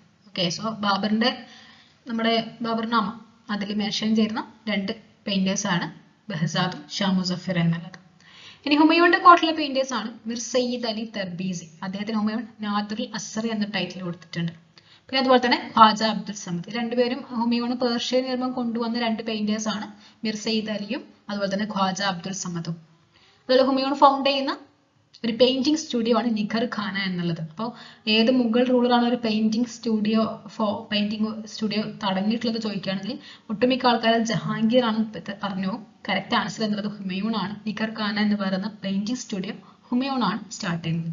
ഓക്കെ, ഇനി അക്ബറിന്റെ കോർട്ടിലെ പെയിന്റേഴ്സ് നോക്കുകയാണെങ്കിൽ ദസ്വന്ത്, ബിസ്വൻ, ലാൽ, കേസു, മുകുന്ദ്, ഹരിവംശി, അബ്ദുസമദ്, സയ്യിദ് അലി, മിസ്കീൻ, ഫറൂഖ് ബഗ് ഇവരൊക്കെ അക്ബറിന്റെ കോർട്ടിലുള്ള പെയിന്റേഴ്സ് ആണ്. ജഹാംഗീറിലേക്ക് വരികയാണെങ്കിൽ ആഘാ റസയുണ്ട്. ഈ ആഘാ റസയുടെ മകനായിട്ടുള്ള അബുൽ ഹസൻ ഉണ്ട്. അബുൽ ഹസൻ ആയിരുന്നു ജഹാംഗീറിന്റെ കോർട്ടിലെ one of the most influential painter എന്നൊക്കെ പറയും. ഭയങ്കര പോർട്രേറ്റ് പെയിന്ററിന്റെ ആളായിരുന്നു. അങ്ങനെ അബുൽ ഹസന് ജഹാംഗീർ കൊടുത്തൊരു ടൈറ്റിലായിരുന്നു നാദിറു സമാൻ എന്നുള്ളത്. കാലഘട്ടത്തിന്റെ അത്ഭുതം എന്നുള്ളതൊക്കെയാണ് നാദിറു സമാന്റെ അർത്ഥം. അതുപോലെ തന്നെ ഉസ്താദ് മൻസൂറും ഉണ്ട്. ജഹാംഗീറിന്റെ കോർട്ടിലെ ഫേമസ് ആനിമൽ പെയിന്റർ ആയിരുന്നു ഉസ്താദ് മൻസൂർ എന്നുള്ളത്. പക്ഷികളെയും മൃഗങ്ങളെയൊക്കെ ആയിരുന്നു ഉസ്താദ് മൻസൂർ വരച്ചിട്ടുണ്ടായിരുന്നത്. അദ്ദേഹത്തിന് ജഹാംഗീർ കൊടുത്ത ടൈറ്റിലായിരുന്നു നാദിറുൽ അസർ എന്നുള്ളത്. അപ്പോൾ അബുൽ ഹസൻ ഉണ്ട്. അബുൽ ഹസന് കൊടുത്ത ടൈറ്റിലായിരുന്നു നാദിറു സമാൻ എന്നുള്ളത്. അതുപോലെ തന്നെ ഉസ്താദ് മൻസൂറിന് കൊടുത്ത ടൈറ്റിലായിരുന്നു നാദിറുൽ അസർ എന്നുള്ളത്. ഇതുകൂടാതെ മനോഹർ, ഗോവർദ്ധൻ, മാധവ് ഇവരൊക്കെ എന്തുണ്ട് ജഹാംഗീറിന്റെ കോർട്ടിൽ ഉണ്ടായിരുന്ന പെയിന്റേഴ്സ് ആയിരുന്നു. ഇനി ഇവിടെ ഓരോരുത്തർ നോക്കുകയാണെങ്കിൽ ഹുമയൂൺ നമുക്ക് കൂടുതലായിട്ട് പറയാനുള്ളത് ഹുമയൂണിന്റെ കാലഘട്ടത്തിലെ പെയിന്റിങ്സ് ആണ്. നമുക്ക് ബാബറിലേക്ക് വരികയാണെങ്കിൽ ബാബറിന് അതിന് മാത്രമുള്ള ടൈം ഒന്നും കിട്ടിയില്ല. പിന്നെ ബാബറിന്റെ കോർട്ടിലുണ്ടായ രണ്ട് പെയിന്റേഴ്സ് ഉള്ളത് ഒന്ന് മെയിൻ ആയിട്ടുള്ളത് ബിഹിസാദ് ആണ്. ബിഹിസാദിനെ പറ്റിയിട്ടും അതുപോലെ തന്നെ ഷാ മുസഫറിനെ പറ്റിയിട്ടും ബാബർ നാമയിൽ അദ്ദേഹത്തിന്റെ ഓട്ടോബയോഗ്രഫിയിൽ മെൻഷൻ ചെയ്തിട്ടുണ്ട്. ഇനി ഹുമയൂണിലേക്ക് വരികയാണെങ്കിൽ ഹുമയൂണ് അറിയാലോ, ഹുമയൂൺ അധികാരമൊക്കെ നഷ്ടപ്പെടുന്നുണ്ട് ഷേർഷായുടെ ആയിട്ടുള്ള യുദ്ധത്തിന്. അദ്ദേഹം ഒരുപാട് അലഞ്ഞിരുന്ന് പേർഷ്യയിലേക്ക് പോയി. പിന്നീട് എന്ത് ചെയ്തു, ബാറ്റിൽ ഓഫ് സർഹിന്ദ് ജയിച്ച് വീണ്ടും അധികാരമൊക്കെ തിരിച്ചു പിടിക്കുന്നുണ്ട്. അപ്പൊ ഈ കാലഘട്ടത്തിൽ അദ്ദേഹം രണ്ട് പേർഷ്യൻ ആർട്ടിസ്റ്റുകളെ ഇന്ത്യയിലേക്ക് ഇൻവൈറ്റ് ചെയ്തു. അവരാണ് മിർ സയ്യിദ് അലിയും അതുപോലെ തന്നെ അബ്ദുസമദും. അങ്ങനെ മിർ സയ്യിദ് അലിയും അബ്ദുസമദും ഹുമയൂണിന്റെ കാലഘട്ടമാണ് ഈ ഒരു പെയിന്റിങ്ങിന്റെ തുടക്കം തുടങ്ങുന്നത്. അദ്ദേഹം ഒരു പെയിന്റിംഗ് സ്റ്റുഡിയോ എസ്റ്റാബ്ലിഷ് ചെയ്തു അദ്ദേഹത്തിന്റെ കോർട്ടിൽ. റോയൽ പെയിന്റിങ്സ് ഒക്കെ നടത്താൻ വേണ്ടിയിട്ട് ഒരു പെയിന്റിംഗ് സ്റ്റുഡിയോ ഇവർ രണ്ടുപേരും ചേർന്ന് ഹുമയൂണിന്റെ സഹായത്തോടു കൂടി എസ്റ്റാബ്ലിഷ് ചെയ്തു. Okay, so he followed the Nigar Khana painting വർക്ക്ഷോപ്പും തുടങ്ങിയിട്ടുണ്ടായിരുന്നു. He start the product. അങ്ങനെ ഹുമയൂണിന്റെ കാലഘട്ടത്തിൽ പെയിന്റ് ചെയ്തിട്ടുണ്ടായിരുന്ന വർക്ക് എന്നുള്ളത് ഹംസനാമ എന്ന് പറയുന്ന വർക്കായിരുന്നു. ഹംസ എന്നുള്ളത് പ്രൊഫറ്റിന്റെ അങ്കിളാണ്. ഇദ്ദേഹത്തിന്റെ ചരിത്രം പറയുന്ന വർക്കാണ് ഹംസനാമ. ഇതിന്റെ ഒരു ഇല്ലസ്ട്രേഷൻ ചിത്രങ്ങൾ വെച്ചിട്ടുള്ള വേർഷൻ ഉണ്ടാക്കുകയായിരുന്നു ആദ്യം ഇവർ ചെയ്തിട്ടുണ്ടായിരുന്നത്. പിന്നീട് ഇത് ഹംസനാമയെ കംപ്ലീറ്റ് ചെയ്യുന്നത് അക്ബറാണ്. ഹുമയൂൺ തുടങ്ങി വെച്ചു ഹംസനാമയുടെ ഇല്ലസ്ട്രേഷൻ, അത് കംപ്ലീറ്റ് ചെയ്യുന്നത് അക്ബറാണ്. But the formatted themes, figures and color palette are remarkably Persian. ഇപ്പോൾ ഹുമയൂണിന്റെ കാലഘട്ടത്തിലെ ഫീച്ചർ എന്നുള്ളത് ഇവിടെ നടക്കുന്ന എല്ലാം ഭയങ്കരമായിട്ട് പേർഷ്യൻ സിമിലാരിറ്റി ഉള്ള കളറും ഫോർമാറ്റും തീമും ഫിഗറും ഒക്കെ ആയിരുന്നു യൂസ് ചെയ്തിട്ടുണ്ടായിരുന്നത്. ഓക്കെ, പിന്നീടാണ് അക്ബർ വരുന്നത്. അപ്പം അക്ബറിനെ പറ്റിയുള്ള ഒരു വിശ്വാസം എന്നുള്ളത് അക്ബർ ഡിസ്ലെക്ഷ്യ ഉണ്ടായിരുന്നു എന്നുള്ളതാണ്. So dyslexia means a condition where a person finds difficulty in reading. ഒരാൾക്ക് വായിക്കാനുള്ള ബുദ്ധിമുട്ടിയാണ് നമ്മൾ ഡിസ്ലെക്ഷ്യ എന്ന് പറയുന്നത്. അതുകൊണ്ട് അദ്ദേഹം കൂടുതലായിട്ടും ഡിപ്പെൻഡ് ചെയ്തിട്ടുള്ളത് മാനുസ്ക്രിപ്റ്റ്സിന്റെ ഇല്ലസ്ട്രേറ്റഡ് വേർഷന് വേണ്ടിയിട്ടായിരുന്നു. സോ അതുകൊണ്ട് അദ്ദേഹത്തിന്റെ കാലഘട്ടത്തിൽ ഒരുപാട് ഇമ്പോർട്ടന്റ് ആയിട്ടുള്ള പല വർക്കുകളുടെയും ഇല്ലസ്ട്രേറ്റഡ് മാനുസ്ക്രിപ്റ്റ്സ് ഇറക്കാൻ വേണ്ടിയിട്ട് അക്ബർ ഓർഡർ ചെയ്തു. അങ്ങനെ ഇത് അക്ബറിന്റെ കാലഘട്ടത്തിലെ പെയിന്റിങ്സിനെ ഇത് എന്ത് ചെയ്തു, ഫ്ലറിഷ് ചെയ്തു എന്നുള്ളത് വേണം നമ്മൾ മനസ്സിലാക്കാൻ വേണ്ടിയിട്ട്. Okay, so it was under his patronage that several seminal projects of translation and illustration of manuscripts were carried out. അങ്ങനെ നടക്കുന്ന ഏർലിയസ്റ്റ് പ്രൊജക്ട് എന്നുള്ളത് ഹുമയൂൺ തുടങ്ങി വെച്ചിട്ടുണ്ടായിരുന്ന ഹംസനാമയുടെ ആ ഒരു കൺക്ലൂഷൻ ആണ്. അതൊക്കെ ഫൈനലൈസ് ചെയ്യുന്നത് അല്ലെങ്കിൽ അവസാനിപ്പിക്കുന്നത് ആരുടെ കാലഘട്ടത്തിലാണ്, നമ്മുടെ അക്ബറിന്റെ കാലഘട്ടത്തിലാണ്. ഓക്കെ, സോ 1567 മുതൽ 1552 വരെയുള്ള കാലഘട്ടത്തിലാണ് ഹംസനാമയുടെ ഇല്ലസ്ട്രേറ്റഡ് മാനുസ്ക്രിപ്റ്റ് ഇറക്കിയത് എന്നാണ് പറയപ്പെടുന്നത്. ഇത് നമ്മുടെ മിർ സയ്യിദ് അലിയും അബ്ദുസമദും കൂടിയിട്ടാണ് ഇതിന്റെ വർക്ക് കംപ്ലീറ്റ് ചെയ്തിട്ടുള്ളത്. ഓക്കെ, സോ എന്ത് ചെയ്തു, പിന്നീട് അക്ബർ ചെയ്തിട്ടുള്ളത് ഒരുപാട് ഹിന്ദു ടെക്സ്റ്റുകളുടെ ട്രാൻസ്ലേഷൻ നടത്തി. അതുപോലെ പല ഹിന്ദു ടെക്സ്റ്റുകളുടെയും ഇല്ലസ്ട്രേറ്റഡ് മാനുസ്ക്രിപ്റ്റ്സും ഇറക്കുന്ന വർക്കിലേക്ക് അക്ബർ തിരിഞ്ഞു എന്നുള്ളതാണ്. അങ്ങനെ Persian translation and illustrated version of Hindu epic മഹാഭാരതത്തിന്റെ പേർഷ്യൻ ട്രാൻസ്ലേഷൻ ഇല്ലസ്ട്രേറ്റഡ് വേർഷൻ വരുന്നു. അത് റസം നാമ എന്നാണ് അറിയപ്പെട്ടുള്ളത്. ഓക്കെ, സോ മഹാഭാരതമാണ് റസം നാമ എന്നറിയപ്പെട്ടുള്ളത്. അപ്പൊ ഈ വർക്ക് കംപ്ലീറ്റ് ചെയ്തിട്ടുള്ളത് ദസ്വന്തിന്റെ മേൽനോട്ടത്തിലാണ്. പേർഷ്യൻ വേർഷൻ ഇറക്കിയിട്ടുണ്ടായിരുന്നു, അതുപോലെ തന്നെ ഇല്ലസ്ട്രേറ്റഡ് വേർഷൻ ഇറക്കിയിട്ടുണ്ടായിരുന്നു. എന്തിന്റെ, മഹാഭാരതത്തിന്റെ. ഇത് അറിയപ്പെടുന്നത് റസം നാമ എന്നുള്ള ടൈറ്റിലാണ്. ഇത് 1589 റസം നാമ കംപ്ലീറ്റ് ആയിട്ടുള്ളത്. 1589 റസം നാമ കംപ്ലീറ്റ് ആയിട്ടുള്ളത് under the supervision of master artist Daswanth. ദസ്വന്തിന്റെ ഒരു സൂപ്പർവിഷനിലാണ് റസം നാമ കംപ്ലീറ്റ് ആയിട്ടുള്ളത്. ഓക്കെ, അതുപോലെ തന്നെ translation and illustration of Ramayana were also carried out around this time. ഈ ഒരു സമയത്ത് തന്നെയാണ് രാമായണത്തിന്റെ ട്രാൻസ്ലേഷനും കംപ്ലീറ്റ് ആയിട്ടുള്ളത്. അപ്പൊ ഈ രാമായണത്തിന്റെ വർക്കിന് വേണ്ടിയിട്ട് ഗോവർദ്ധനും മിസ്കിനും ഒക്കെ അവരുടെ വിഷ്വൽസ് അതിലുണ്ടായിരുന്നു, കോർട്ട് സീൻസ് ഒക്കെ വരച്ചിട്ടുള്ളത്. ഓക്കെ, സോ ഹംസനാമ ഉണ്ടായിരുന്നു. ഹംസനാമ മിർസൈദ് അലിയും അബ്ദുൽ സമദും കൂടിയായിരുന്നു കംപ്ലീറ്റ് ചെയ്തിട്ടുള്ളത്. റസംനാമ ദസ്വന്തിന്റെ സൂപ്പർവിഷനിലായിരുന്നു ചെയ്തിട്ടുണ്ടായിരുന്നത്. പിന്നീട് നടക്കുന്നത് രാമായണയുടെ ഇല്ലസ്ട്രേറ്റഡ് വേർഷൻ പ്രൊഡ്യൂസ് ചെയ്യുക എന്നുള്ളതാണ്. അത് ചെയ്തിട്ടുള്ളത് ഗോവർദ്ധനും മിസ്കിനൊക്കെ കൂടിയിട്ടാണ്. നെക്സ്റ്റ് ആണ് ജഹാംഗീർ. അപ്പൊ ജഹാംഗീറിന്റെ കാലഘട്ടത്തിലാണ് മുഗൾ പെയിന്റിംഗ് അതിന്റെ പീക്കിലെത്തി നിൽക്കുന്നത്. ജഹാംഗീറിന്റെ കാലഘട്ടത്തിലാണ്. ഓക്കെ, ആദ്യം മനസ്സിലാക്കി വെക്കാം. അപ്പൊ ജഹാംഗീറിന്റെ കാലഘട്ടത്തിലുള്ള ഇമ്പോർട്ടന്റ് പെയിന്റേഴ്സ് എന്നുള്ളത് ഒന്ന് ആഘാ റിസയാണ്. ഈ ആഘാ റിസയുടെ മകനായിരുന്നു അബുൽ ഹസൻ. ഇവർ രണ്ടുപേരും ജഹാംഗീറിന്റെ കോർട്ടിൽ ഉണ്ടായതാണ്. അപ്പൊ ഒരു son father duo present in Jahangir court എന്നൊക്കെ ചോദിച്ചാൽ അത് ആഘാ റിസയും അബുൽ ഹസനുമാണ്. അപ്പൊ നെക്സ്റ്റ് എന്നുള്ളത് അക്ബറിന്റെ ഒരു പെയിന്റിംഗ് രീതികളും ജഹാംഗീറിന്റെ പെയിന്റിംഗ് രീതികളും എങ്ങനെയൊക്കെയാണ് വ്യത്യാസപ്പെട്ടതെന്ന് വെച്ചാൽ അക്ബർ ഒന്നും കൂടി ഫോക്കസ് ചെയ്തിട്ടുള്ളത് മാസിവിറ്റിയിലായിരുന്നു. കൂടുതൽ വർക്കുകൾ ഇങ്ങനെ ഇല്ലസ്ട്രേറ്റഡ് മാനുസ്ക്രിപ്റ്റ് ഇറക്കുക എന്നുള്ളതായിരുന്നു. പക്ഷെ അത് ജഹാംഗീറിലേക്ക് വരികയാണെങ്കിൽ ജഹാംഗീർ കൂടുതലായിട്ടും ഫോക്കസ് ചെയ്തിട്ടുള്ളത് ക്വാളിറ്റിക്കാണ്. കുറച്ച് വർക്ക് നല്ല ക്വാളിറ്റിയിൽ നമ്മുടെ അതിന്റെ ഇല്ലസ്ട്രേറ്റഡ് വേർഷൻ തയ്യാറാക്കുക എന്നുള്ളതായിരുന്നു ജഹാംഗീറിന്റെ ഒരു എയിം എന്നുള്ളത്.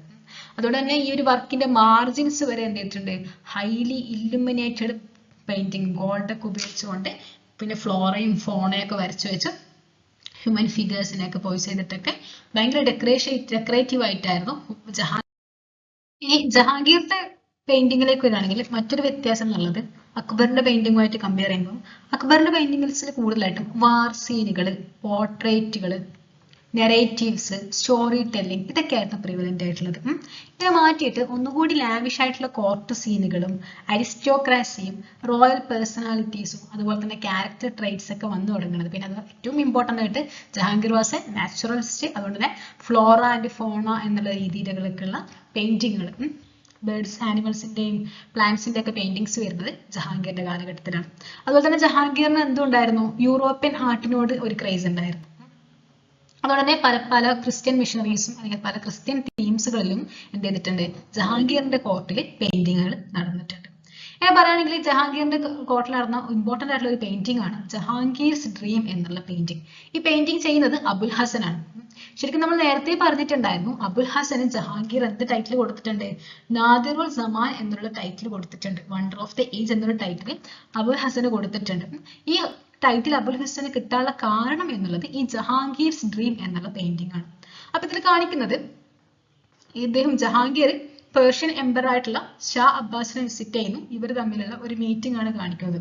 ഇതിൽ ഏറ്റവും ജഹാംഗീറിനെ തൃപ്തിപ്പെടുത്തുന്ന രീതിയിലാണ് അബുൽ ഹസൻ പോർട്രേ ചെയ്തിട്ടുണ്ടായിരുന്നത്. ലൈക്ക് ജഹാംഗീർ ഒന്നും കൂടി ഭയങ്കര ആജാനുബാഹുവായിട്ട്, ഷാ അബ്ബാസ് ഒന്ന് ഒതുങ്ങിയിട്ട്, ലൈക്ക് ജഹാംഗീർ ആണ് അവിടെ മെയിൻ എന്ന് കാണിക്കുന്ന രീതിയിലായിരുന്നു ആ പെയിന്റിംഗ് ഉണ്ടായിരുന്നത്. ഓക്കെ, പെയിന്റിംഗ് പൊളിറ്റിക്കൽ ഫാന്റസി ഇങ്ങനെ ശരിക്കും നടന്നിട്ടുണ്ടോ എന്ന് വെച്ചാൽ നടന്നിട്ടില്ല എന്നുള്ളത് അബുൽ ഹസന്റെ ഇമാജിനേഷനിൽ വന്നൊരു പെയിന്റിംഗ് ആണ് ജഹാംഗീർസ് ഡ്രീം എന്നുള്ള painting. Okay, the Persian shah appears frail and vulnerable as he is embraced by Jahangir. ഇതുപോലെ തന്നെ ജഹാംഗീർ ഷൂട്ടിംഗ് മാലിക് എംപയർ എന്നുള്ളൊരു പെയിന്റിംഗ് ഉണ്ട്. ശരിക്കും അതും എന്തില്ല, റിയലിസ്റ്റിക് ആയിട്ട് നടന്നിട്ടില്ല. ജഹാംഗീർ ഒരുപാട് തവണ മാലിക് എംപയറിനെ പരാജയപ്പെടുത്താൻ ശ്രമിച്ചുവെങ്കിലും ജഹാംഗീറിന് എന്ത് സാധിച്ചില്ല, മാലിക് എംപയറിനെ പരാജയപ്പെടുത്താൻ സാധിച്ചിട്ടുണ്ടായിരുന്നില്ല. സോ ആ രീതിയിൽ ജഹാംഗീർ മാലിക് എംപയറിന്റെ തല ഷൂട്ട് ചെയ്യുന്ന രീതിയിൽ ഒരു പെയിന്റിംഗ് ആര് വരച്ചു കൊടുത്തു, അബുൽ ഹസൻ വരച്ചു കൊടുത്തു. സോ ഇതൊക്കെ കൊണ്ടാണ് അബുൽ ഹസന് നാദിറുൽ സമാൻ എന്നുള്ള ടൈറ്റിൽ കിട്ടിയിട്ടുള്ളത്. ഓക്കെ, നെക്സ്റ്റ് ഷാജഹാനിലേക്ക് വരികയാണെങ്കിൽ he created a magnificent works that were a blend of imagination and documentation. ഇവിടെ idealization and great stylization were preferred over naturalistic rendering and accurate depiction. ഇവിടെ വരച്ചിട്ടുണ്ടായിരുന്ന മേജർ പ്രോജക്ട്സ് എന്നുള്ളത് പദ്ഷാ നാമയുടെ painting ആയിരുന്നു. ഷാജഹാന്റെ കോർട്ടിൽ നടന്നിട്ടുള്ള ഒരു major project എന്നുള്ളത്. Okay, so ചില important ആയിട്ടുള്ള പെയിന്റിങ്സുകളും അത് ആരുടേതാണെന്നുള്ളതും ഒരിക്കൽ വൺസ് ടൈമിൽ NTA maths list 1 with list 2 ഫോമിൽ ചോദിച്ചിട്ടുണ്ട്. സോ അങ്ങനെ ചോദിച്ച കുറച്ച് പെയിന്റിങ്സുകളാണ് അല്ലെങ്കിൽ ചോദിക്കാൻ സാധ്യതയുള്ള പെയിന്റിങ്ങുകളാണ്. ഒന്ന് princes of the house of Timur എന്നുള്ളത് അബ്ദുസമദിന്റെ പെയിന്റിംഗ് ആണ്. ഓർമ്മയുണ്ടല്ലോ അബ്ദുസമദിന്, ഉമ്മയോണ്ട് കൂടെ പേർഷ്യയിൽ നിന്ന് Abdussamad.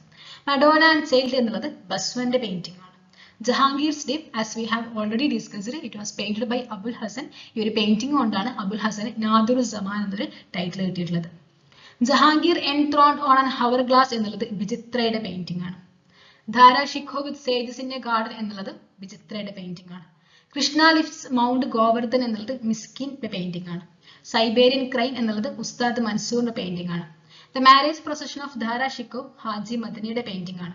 മജ്നൂൻ in the wilderness with an emaciated horse എന്നുള്ളത് ബസ്വന്റെ പെയിന്റിംഗ് ആണ്. ഓക്കെ, സോ അതൊക്കെയാണ് പെയിന്റിങ്ങും പെയിന്റേഴ്സും നിങ്ങൾ ഓർത്തിരിക്കേണ്ടത്.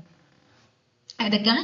Princess of the house of Timur Abdul Samad, Madonna and child Basawan, Jahangir's dream Abul Hasan, Jahangir enthroned on an hourglass Bichitra, Dara Shikoh with sages in a garden Bichitra, Krishna lifts mount Govardhan Miskin, Siberian crane Ustad Mansur, The marriage procession of Dhara Shikoh Haji Madani, Majnun in the wilderness with an emaciated horse Baswan. Okay, so next question, who was the first wazir under Akbar? അക്ബറിന്റെ കീഴിലുണ്ടായിരുന്ന ആദ്യത്തെ വസീർ ആരാണെന്നാണ് ചോദ്യം. Option A Shah Mansur, option B Raja Todarmal, option C Mir Fathullah Shirazi, option D Muzaffar Khan. അക്ബറിന്റെ കീഴിൽ ഫസ്റ്റത്തെ വസീർ ആരാണെന്നുള്ളത് ആരാണ്? ഷാ മൻസൂർ ആണോ, രാജ തൊഡർമാൽ ആണോ, മിർ ഫത്താഹുല്ല ഷിറാസി ആണോ, മുസഫർ ഖാൻ ആണോ? ഇവിടെ കറക്റ്റ് ആൻസർ എന്നുള്ളത് ഓപ്ഷൻ ഡി മുസഫർ ഖാൻ ആണ്. Is the first Wazir under Akbar. Next question, which of the following foreign traveler described Krishnadevaraya as of medium height and of fair complexion and good figure, rather fat than thin, he has on his face signs of smallpox? അപ്പൊ താഴെ പറഞ്ഞ ഒരു ട്രാവലറിന്റെ description ആണ് നമുക്ക് തന്നിട്ടുള്ളത്. Basically ഇത് NCERT എന്നുള്ളൊരു ചോദ്യമാണ് കേട്ടോ. NCERT ബോക്സിൽ ഇതുണ്ട്. സോ ഇതിൽ കൃഷ്ണദേവരായക്ക് മീഡിയം ഹൈറ്റ് ആണെന്നുള്ളതും ഫെയർ കോംപ്ലക്ഷൻ ആണെന്നുള്ളതും കാണാൻ ഗുഡ് ഫിഗർ ആണെന്നുള്ളതും അതുപോലെ തന്നെ അദ്ദേഹത്തിന്റെ മുഖത്ത് സ്മോൾ പോക്സ് വന്നു പോയതിന്റെ അടയാളങ്ങൾ ഉണ്ട് എന്നൊക്കെ ഏത് ട്രാവലറാണ് നമുക്ക് ഇൻഫർമേഷൻ തന്നിട്ടുള്ളത് എന്നാണ് ചോദ്യം. Option A Abdul Razzaq, option B Barbosa, option C Domingo Paes, option D Niccolo Conti.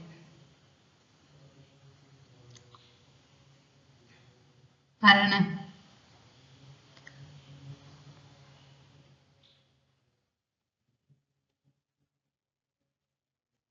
So ഇവിടെ കറക്റ്റ് ആൻസർ എന്നുള്ളത് ഓപ്ഷൻ സി ഡൊമിംഗോ പെയാസിന്റെ ഡിസ്ക്രിപ്ഷൻ ആണ് കേട്ടോ ഇത്.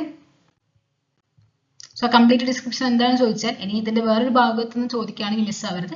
The king is of medium height and of fair complexion, good figure, rather fat and thin, he has on his face signs of smallpox, he is the most feared and perfect king that could possibly be, cheerful of disposition and very mercy, he is one that seeks to honor foreigners and receives them kindly, asking about all their affairs whatever their condition may be. Okay, so അത് നല്ല രീതിയിൽ നല്ലൊരു personality ആണ് കൃഷ്ണദേവരായക്കുള്ളത് എന്നുള്ളതാണ് Domingo പെയസിന്റെ description മനസ്സിലാവുന്നത്.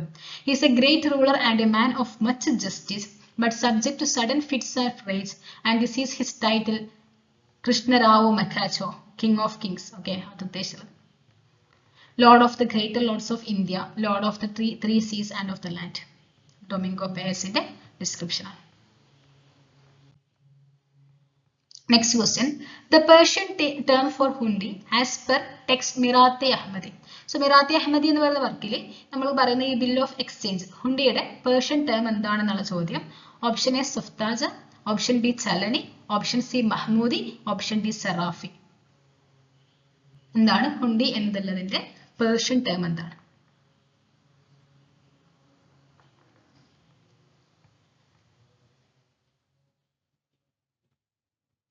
Okay, ഇവിടെ correct answer എന്നുള്ളത് ഓപ്ഷൻ എ സഫ്താജ അല്ലെങ്കിൽ സഫ്ത എന്നുള്ളതാണ് ഹുണ്ടിയുടെ പേർഷ്യൻ ടേം എന്നുള്ളത്. നമുക്ക് കുറച്ച് മെഡീവൽ ടേംസും അതിന്റെ മീനിങ്സും നോക്കാം. ബഞ്ചാറാസ് അല്ലെങ്കിൽ കർവാണീസ് എന്നുള്ളത് ട്രഡീഷണൽ ഗ്രെയിൻ മെർച്ചൻസ് ആണ്. ഹാറ്റ്സ് അല്ലെങ്കിൽ പെൻസ് എന്നുള്ളത് പീരിയോഡിക് മാർക്കറ്റ്സ് ആണ്. മണ്ടീസ് എന്നുള്ളത് ഹോൾസെയിൽ മാർക്കറ്റ്സ് ആണ്. കോസ്മിനാർസ് ഉണ്ട്, അത് സ്റ്റേറ്റ് പ്രൊവൈഡ് ചെയ്യുന്ന ടവേഴ്സ് ആണ്. സ്റ്റേറ്റ് പ്രൊവൈഡഡ് ടവേഴ്സ് ആണ് കോസ്മിനാർസ് എന്നുള്ളത്. ഇനി അവിടുത്തെ മാർക്കറ്റ് എടുക്കുകയാണെങ്കിൽ മാർക്കറ്റിൽ ദല്ലാൾസ് ഉണ്ട്. ദല്ലാൾസ് എന്നുള്ളത് ബ്രോക്കേഴ്സ് ആണ്. ഓക്കെ, സോ ഈ ദല്ലാൾസ് ആണ് മാർക്കറ്റിലെ വിലയൊക്കെ നിർണ്ണയിക്കുന്നത്. അതുകൊണ്ട് തന്നെ മാർക്കറ്റ്സിലെ മാസ്റ്റേഴ്സ് എന്നൊരു ടൈറ്റിൽ സിയാവുദ്ദീൻ ബരാനി ഇവർക്ക് കൊടുത്തിട്ടുണ്ട്. അതാണ് Hakiman Bazar, masters of the market എന്നുള്ളത്. നെക്സ്റ്റ് ആണ് മിഹിത്രൻ ഐ ദല്ലാളൻ, ചീഫ് ബ്രോക്കേഴ്സ് ആണ് Mihtaran i Dallalan. Dalayati Bazar, tax on brokers license അല്ലെങ്കിൽ സെസ് ഓൺ ബ്രോക്കേഴ്സ് ആണ് ദലയത്തി ബസാർ എന്നത്. Okay, Talayati Bazara, a tax on broker's license. In sarafs were money exchanges. Money exchanges ആണ് sarafs എന്നുള്ളത്. പിന്നെ ഹുണ്ടി അല്ലെങ്കിൽ സുഫ്താജ എന്നുള്ളത് ബിൽസ് ഓഫ് എക്സ്ചേഞ്ച്. ഇതാണ് നമ്മൾ ചോദിച്ചിട്ടുള്ളത്. Okay, bills of exchange. Patela a kind of flat boat. Rahdari a road tax അല്ലെങ്കിൽ transit tax ആണ് റഹ്ദാരി എന്നുള്ളത്. നെക്സ്റ്റ് ആണ് katra parcha, a tax levied on all sorts of cotton, silk and wool cloth. പിന്നെ ബീമ എന്നത് ഇൻഷുറൻസിന്റെ ടേം ആണ്. ഇനി ഇവിടെ നഗർസേത്ത് എന്ന് പറയുന്ന ഗ്രൂപ്പ് ഉണ്ട്, അവരാണ് വെൽത്തി മെർച്ചന്റ്. ഇനി ബഹ്മിനീസിന്റെ കോർട്ടിലെ കുറച്ച് ആൾക്കാരാണ് മുനീഹിയൻസ്. ആരാണ് മുനീഹിയൻസ് എന്ന് ചോദിക്കുകയാണെങ്കിൽ അവർ സ്പൈസ് ആണ്. അപ്പം സ്പൈകളാണ് മുനീഹിയൻസ് അറിയപ്പെടുന്നത്. ഇനി അമീറുൽ ഉമറ എന്നുള്ളത് ആർമിയുടെ കമാൻഡർ ആണ്. Commander of armies known as Ameerul ഉമറ. Next ആണ് ഖസാഖേൽ എന്നുള്ളത് ഗ്രൂപ്പ് ആരാണെന്ന് വെച്ചാൽ അത് ബോഡി ഗാർഡ്സ് ആണ്. അത്രാഖ് അല്ലെങ്കിൽ iqlim means provinces. Barbardan those who mobilised troops in emergency, അതാണ് ബർബർദാൻ. അടിയന്തര സിറ്റുവേഷൻ വരികയാണെങ്കിൽ ആർമി എത്തിക്കുന്ന ആൾക്കാരാണ് ബർബർദാൻ എന്ന് വിളിക്കുന്നത്. Malikul Tujjar prince of merchants ആണ് Malikul Tujjar. Amirane Sada chief of 100 villages. Jangam head of the Lingayat sect ആണ്. ദർവേഷ് സെയിന്റ് അല്ലെങ്കിൽ മുസ്ലിം ഹെർമിറ്റ് ആണ് ദർവേഷ് എന്നുള്ളത്. ഇനി മൻസബും അതുപോലെ തന്നെ ജാഗിർ സിസ്റ്റമായിട്ട് ബന്ധപ്പെട്ട കുറച്ച് മെഡീവൽ ടേംസ് ആണ്. തലബ് ഖസ എന്നുള്ളത് ഒരാളുടെ പേഴ്സണൽ പേ ആണ് തലബ് ഖസ എന്ന് വിളിക്കുന്നത്. തബിനാൻ എന്നുള്ളത് amount received for contingent maintained by nobles. Nobles maintain ചെയ്യുന്ന ആർമിക്ക് കിട്ടുന്ന പേയ്മെന്റ് ആണ് തബിനാൻ എന്നറിയപ്പെടുന്നത്. മഷ്റൂത്ത് കണ്ടീഷണൽ റാങ്ക് ആണ് മഷ്റൂത്ത്. ഇതൊക്കെ ഒരു തവണ മാച്ച് ലിസ്റ്റ് 1 വിത്ത് ലിസ്റ്റ് 2 ചോദിച്ചതാണ് മഷ്റൂത്ത് ഒക്കെ. ഓക്കെ, ഇനി ധോസ്പ ദിയസ്പ എന്നുള്ള അത് ജഹാംഗീറിന്റെ ഒരു കൺസെപ്റ്റ് ആണ്. ബറാവർദി ഓർഡിനറി ട്രൂപ്പേഴ്സ്. ഖനാസാദ്. ഖനാസാദ് ആരാന്ന് വെച്ചാൽ ഖനാസാദ് ആരാണെന്ന് ചോദിച്ചാൽ ലൈക്ക് ചില മൻസബ്സ് ഉണ്ട്. ഇവരാരാണ്? ഈ ഓൾറെഡി അഡ്മിനിസ്ട്രേഷനിലുള്ള അല്ലെങ്കിൽ ഓൾറെഡി മുഗൾ സർവീസസിലുള്ള ആൾക്കാരുടെ ക്ലോസ് ആയിട്ട് അവരുടെ മക്കളോ അല്ലെങ്കിൽ അവരുമായിട്ട് ബന്ധപ്പെട്ട രക്തബന്ധമുള്ള ആൾക്കാരൊക്കെ ആയിരിക്കും ഖനാസത്ത്. അപ്പൊ ഇവരെ എന്ത് ചെയ്യും? മുഗൾസ് ഫേവർ ചെയ്യും. ഓൾറെഡി സർവീസിലുള്ള ആളാണ്, അപ്പൊ അവരുടെ ക്ലോസ് നിറ്റ്സിനാണ് ഖനാസാദ് എന്ന് വിളിക്കുക. നെക്സ്റ്റ് ആണ് ഖുറാഖെ ദവാബ് എന്നുള്ളത്. അതിന്റെ മീനിങ് ഫോർഡർ ഫോർ ബീസ്റ്റസ് എന്നുള്ളതാണ് ഖുറാഖെ ദവാബിന്റെ മീനിങ്. ഇനി ജാരിമാന ഉണ്ട്, അത് ഫൈൻസ് ആണ്. മുത്താലാബ സ്റ്റേറ്റിന്റെ ഡിമാൻഡ് ആണ് മുത്തലാബ എന്നറിയപ്പെടുന്നത്. ഷെയ്ഖാസാദ് ഇന്ത്യൻ മുസ്ലിംസ് ആണ് ഷെയ്ഖാസാദ്. നഖദ് സാലറി, ക്യാഷിൽ കൊടുക്കുന്ന സാലറി ആണ് നഖദ് എന്നുള്ളത്. ജമ എസ്റ്റിമേറ്റഡ് റവന്യൂ ആണ് ജമ. ഹേസിൽ ആക്ച്വൽ റവന്യൂ ആണ് ഹേസിൽ. അപ്പൊ ജമയും ഹാസിലും എന്ത് ചെയ്തിട്ടുണ്ട്? ഇതിന് മുന്നേ ചോദിച്ചിട്ടുണ്ട്. ജമ എന്നുള്ളത് എസ്റ്റിമേറ്റഡ് റവന്യൂ ആണ്. അപ്പം ടാക്സ് കളക്ട് ചെയ്യുന്നതിന് മുന്നേ ആ ലാൻഡ് അളന്ന് നോക്കിയിട്ട് ആ ലാൻഡിൽ നിന്ന് എത്ര കിട്ടും എന്നുള്ള സ്റ്റേറ്റിന്റെ ഒരു കണക്കുണ്ടാവും. അതിനാണ് ജമ എന്ന് വിളിക്കുന്നത്. അപ്പം ആക്ച്വലി ഇനി കൃഷിയൊക്കെ കഴിഞ്ഞ് വിളവ് കഴിഞ്ഞ ആക്ച്വലി സ്റ്റേറ്റിന് അല്ലെങ്കിൽ ആ ലാൻഡിന് അത്ര കിട്ടി എന്നുള്ളതാണ് ഹേസിൽ.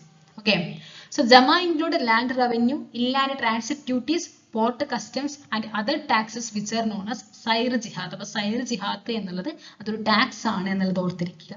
ഓക്കെ, സോ നെക്സ്റ്റ് ആണ് പൈക്കാബി. പൈക്കാബി മീൻസ് റവന്യൂ ഒഫീഷ്യൽസിനാണ് പൈക്കാബി എന്ന് വിളിക്കാറുള്ളത്. ഇനി ജാഗിർസ് 4 ടൈപ്സിലുണ്ട്. ജാഗിർസ് 4 ടൈപ്സിലുണ്ട്. ടേംസ് പരിചയപ്പെടാൻ വേണ്ടി പറയാം കേട്ടോ. ഒന്ന് ജാഗിർ തങ്ക. എന്താണ് ജാഗിർ തങ്ക? അഥവാ പേയ്മെന്റിൽ jagir which were given in lieu of pay were known as jagir tankha എന്നുള്ളതാണ്. ഇനി jagir given to a person on certain conditions, ഇതിനാണ് മഷ്റൂത്ത് എന്ന് വിളിക്കുന്നത്. Jagirs given to a person on certain conditions were called mashrut jagirs. Jagir which involved no obligation of service and were independent of rank were called inam jagirs. Okay, ഇവിടെ എന്തില്ല? Service ചെയ്യണം എന്നുള്ള നിർബന്ധമൊന്നുമില്ല, റാങ്കിനെ അടിസ്ഥാനം വർത്തിട്ടുമല്ല. So അങ്ങനെയുള്ളതാണ് ഇനം ജാഗിർസ് എന്നുള്ളത്, ഗിഫ്റ്റ് ആയിട്ടൊക്കെ കൊടുക്കുന്ന പോലെ. ഇനി jagirs which were assigned to zamindars in their home lands were called watan jagirs. ഒരു ജമീന്ദാറിന് അദ്ദേഹത്തിന്റെ ഹോം ലാൻഡിൽ കൊടുക്കുകയാണെങ്കിൽ ആ ജാഗിർ അറിയപ്പെടുന്നത് വത്തൻ ജാഗിർ എന്നുള്ള രീതിയിലാണ്. Jagir which were assigned to zamindars in their homelands were called Watan Jagir. Under Jahangir, some Muslim nobles were given Jagirs resembling Watan Jagir called Al-Tanga Jagir. ഇതിനെ Al-Tanga Jagir എന്നും അറിയപ്പെടാറുണ്ട്.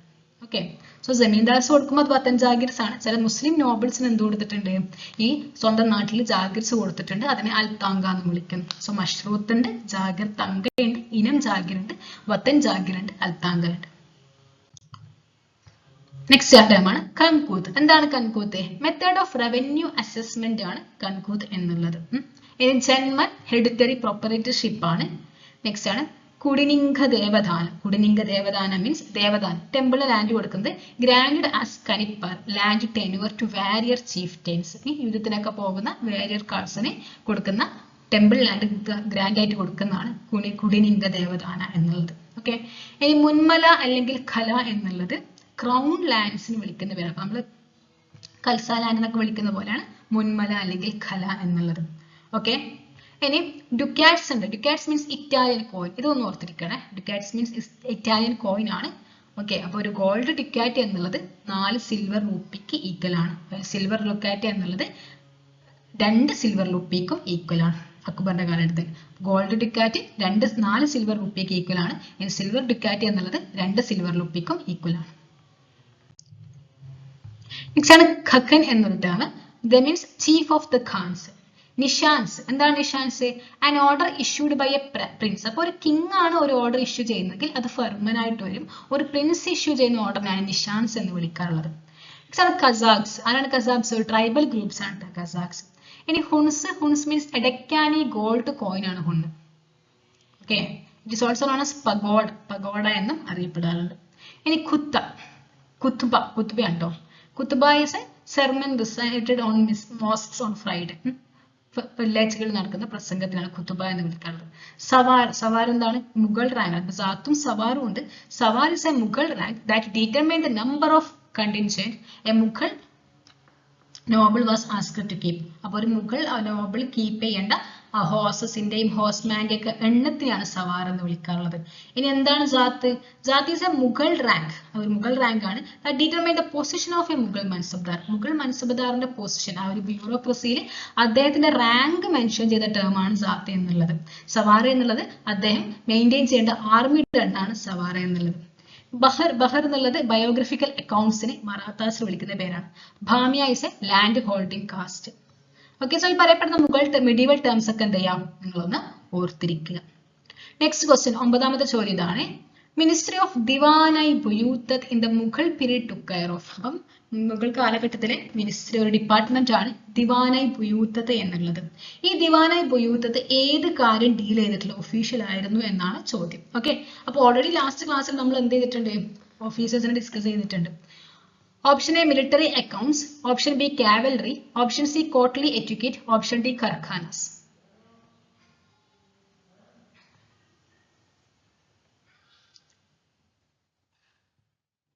അപ്പൊ ബൈത്ത് എന്നൊക്കെ പറഞ്ഞാൽ ഹോം എന്നാണ് അർത്ഥം കേട്ടോ. അപ്പൊ സ്റ്റേറ്റ് ഫാക്ടറീസിന്റെ മിനിസ്റ്റേഴ്സ് ആണ് ദിവാനായി ബുയൂത്തത്.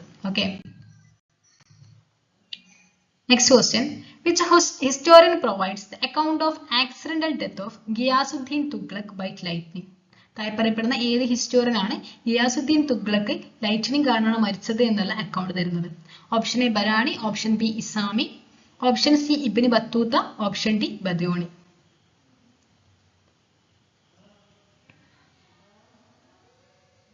ആരാണ്? കറക്റ്റ് ആൻസർ എന്നുള്ളത് സിയാവുദ്ദീൻ ബരാണിയാണ്. അദ്ദേഹം Ziauddin Barani was a 14th century historian and political thinker. അദ്ദേഹത്തിന്റെ വർക്കായിട്ടുള്ള താരിഖ് ഫിറോസ് ഷാഹി എന്ന് പറയപ്പെടുന്ന വർക്കിൽ എന്ത് പറയുന്നുണ്ട്? It provides a detailed account of Tughlaq dynasty. ബരാനി's work include a report on the accidental death of Ghiyasuddin Tughlaq by lightning during the construction of a pavilion. ഒരു pavilion construct ചെയ്യുമ്പോൾ ലൈറ്റനിങ് കാരണം മരണപ്പെട്ടു എന്നുള്ള ഇൻഫർമേഷൻ നമ്മുടെ സിയാവുദ്ദീൻ ബരാനി പ്രൊവൈഡ് ചെയ്യുന്നുണ്ട്. Okay. So this is all about today. നമ്മൾ 10 questions-ഉം അതിന്റെ detailed explanations ഒക്കെ ഡിസ്കസ് ചെയ്തിട്ടുണ്ട്. Hope it is clear for you. Hope it is helpful for you. Yeah. Thank you.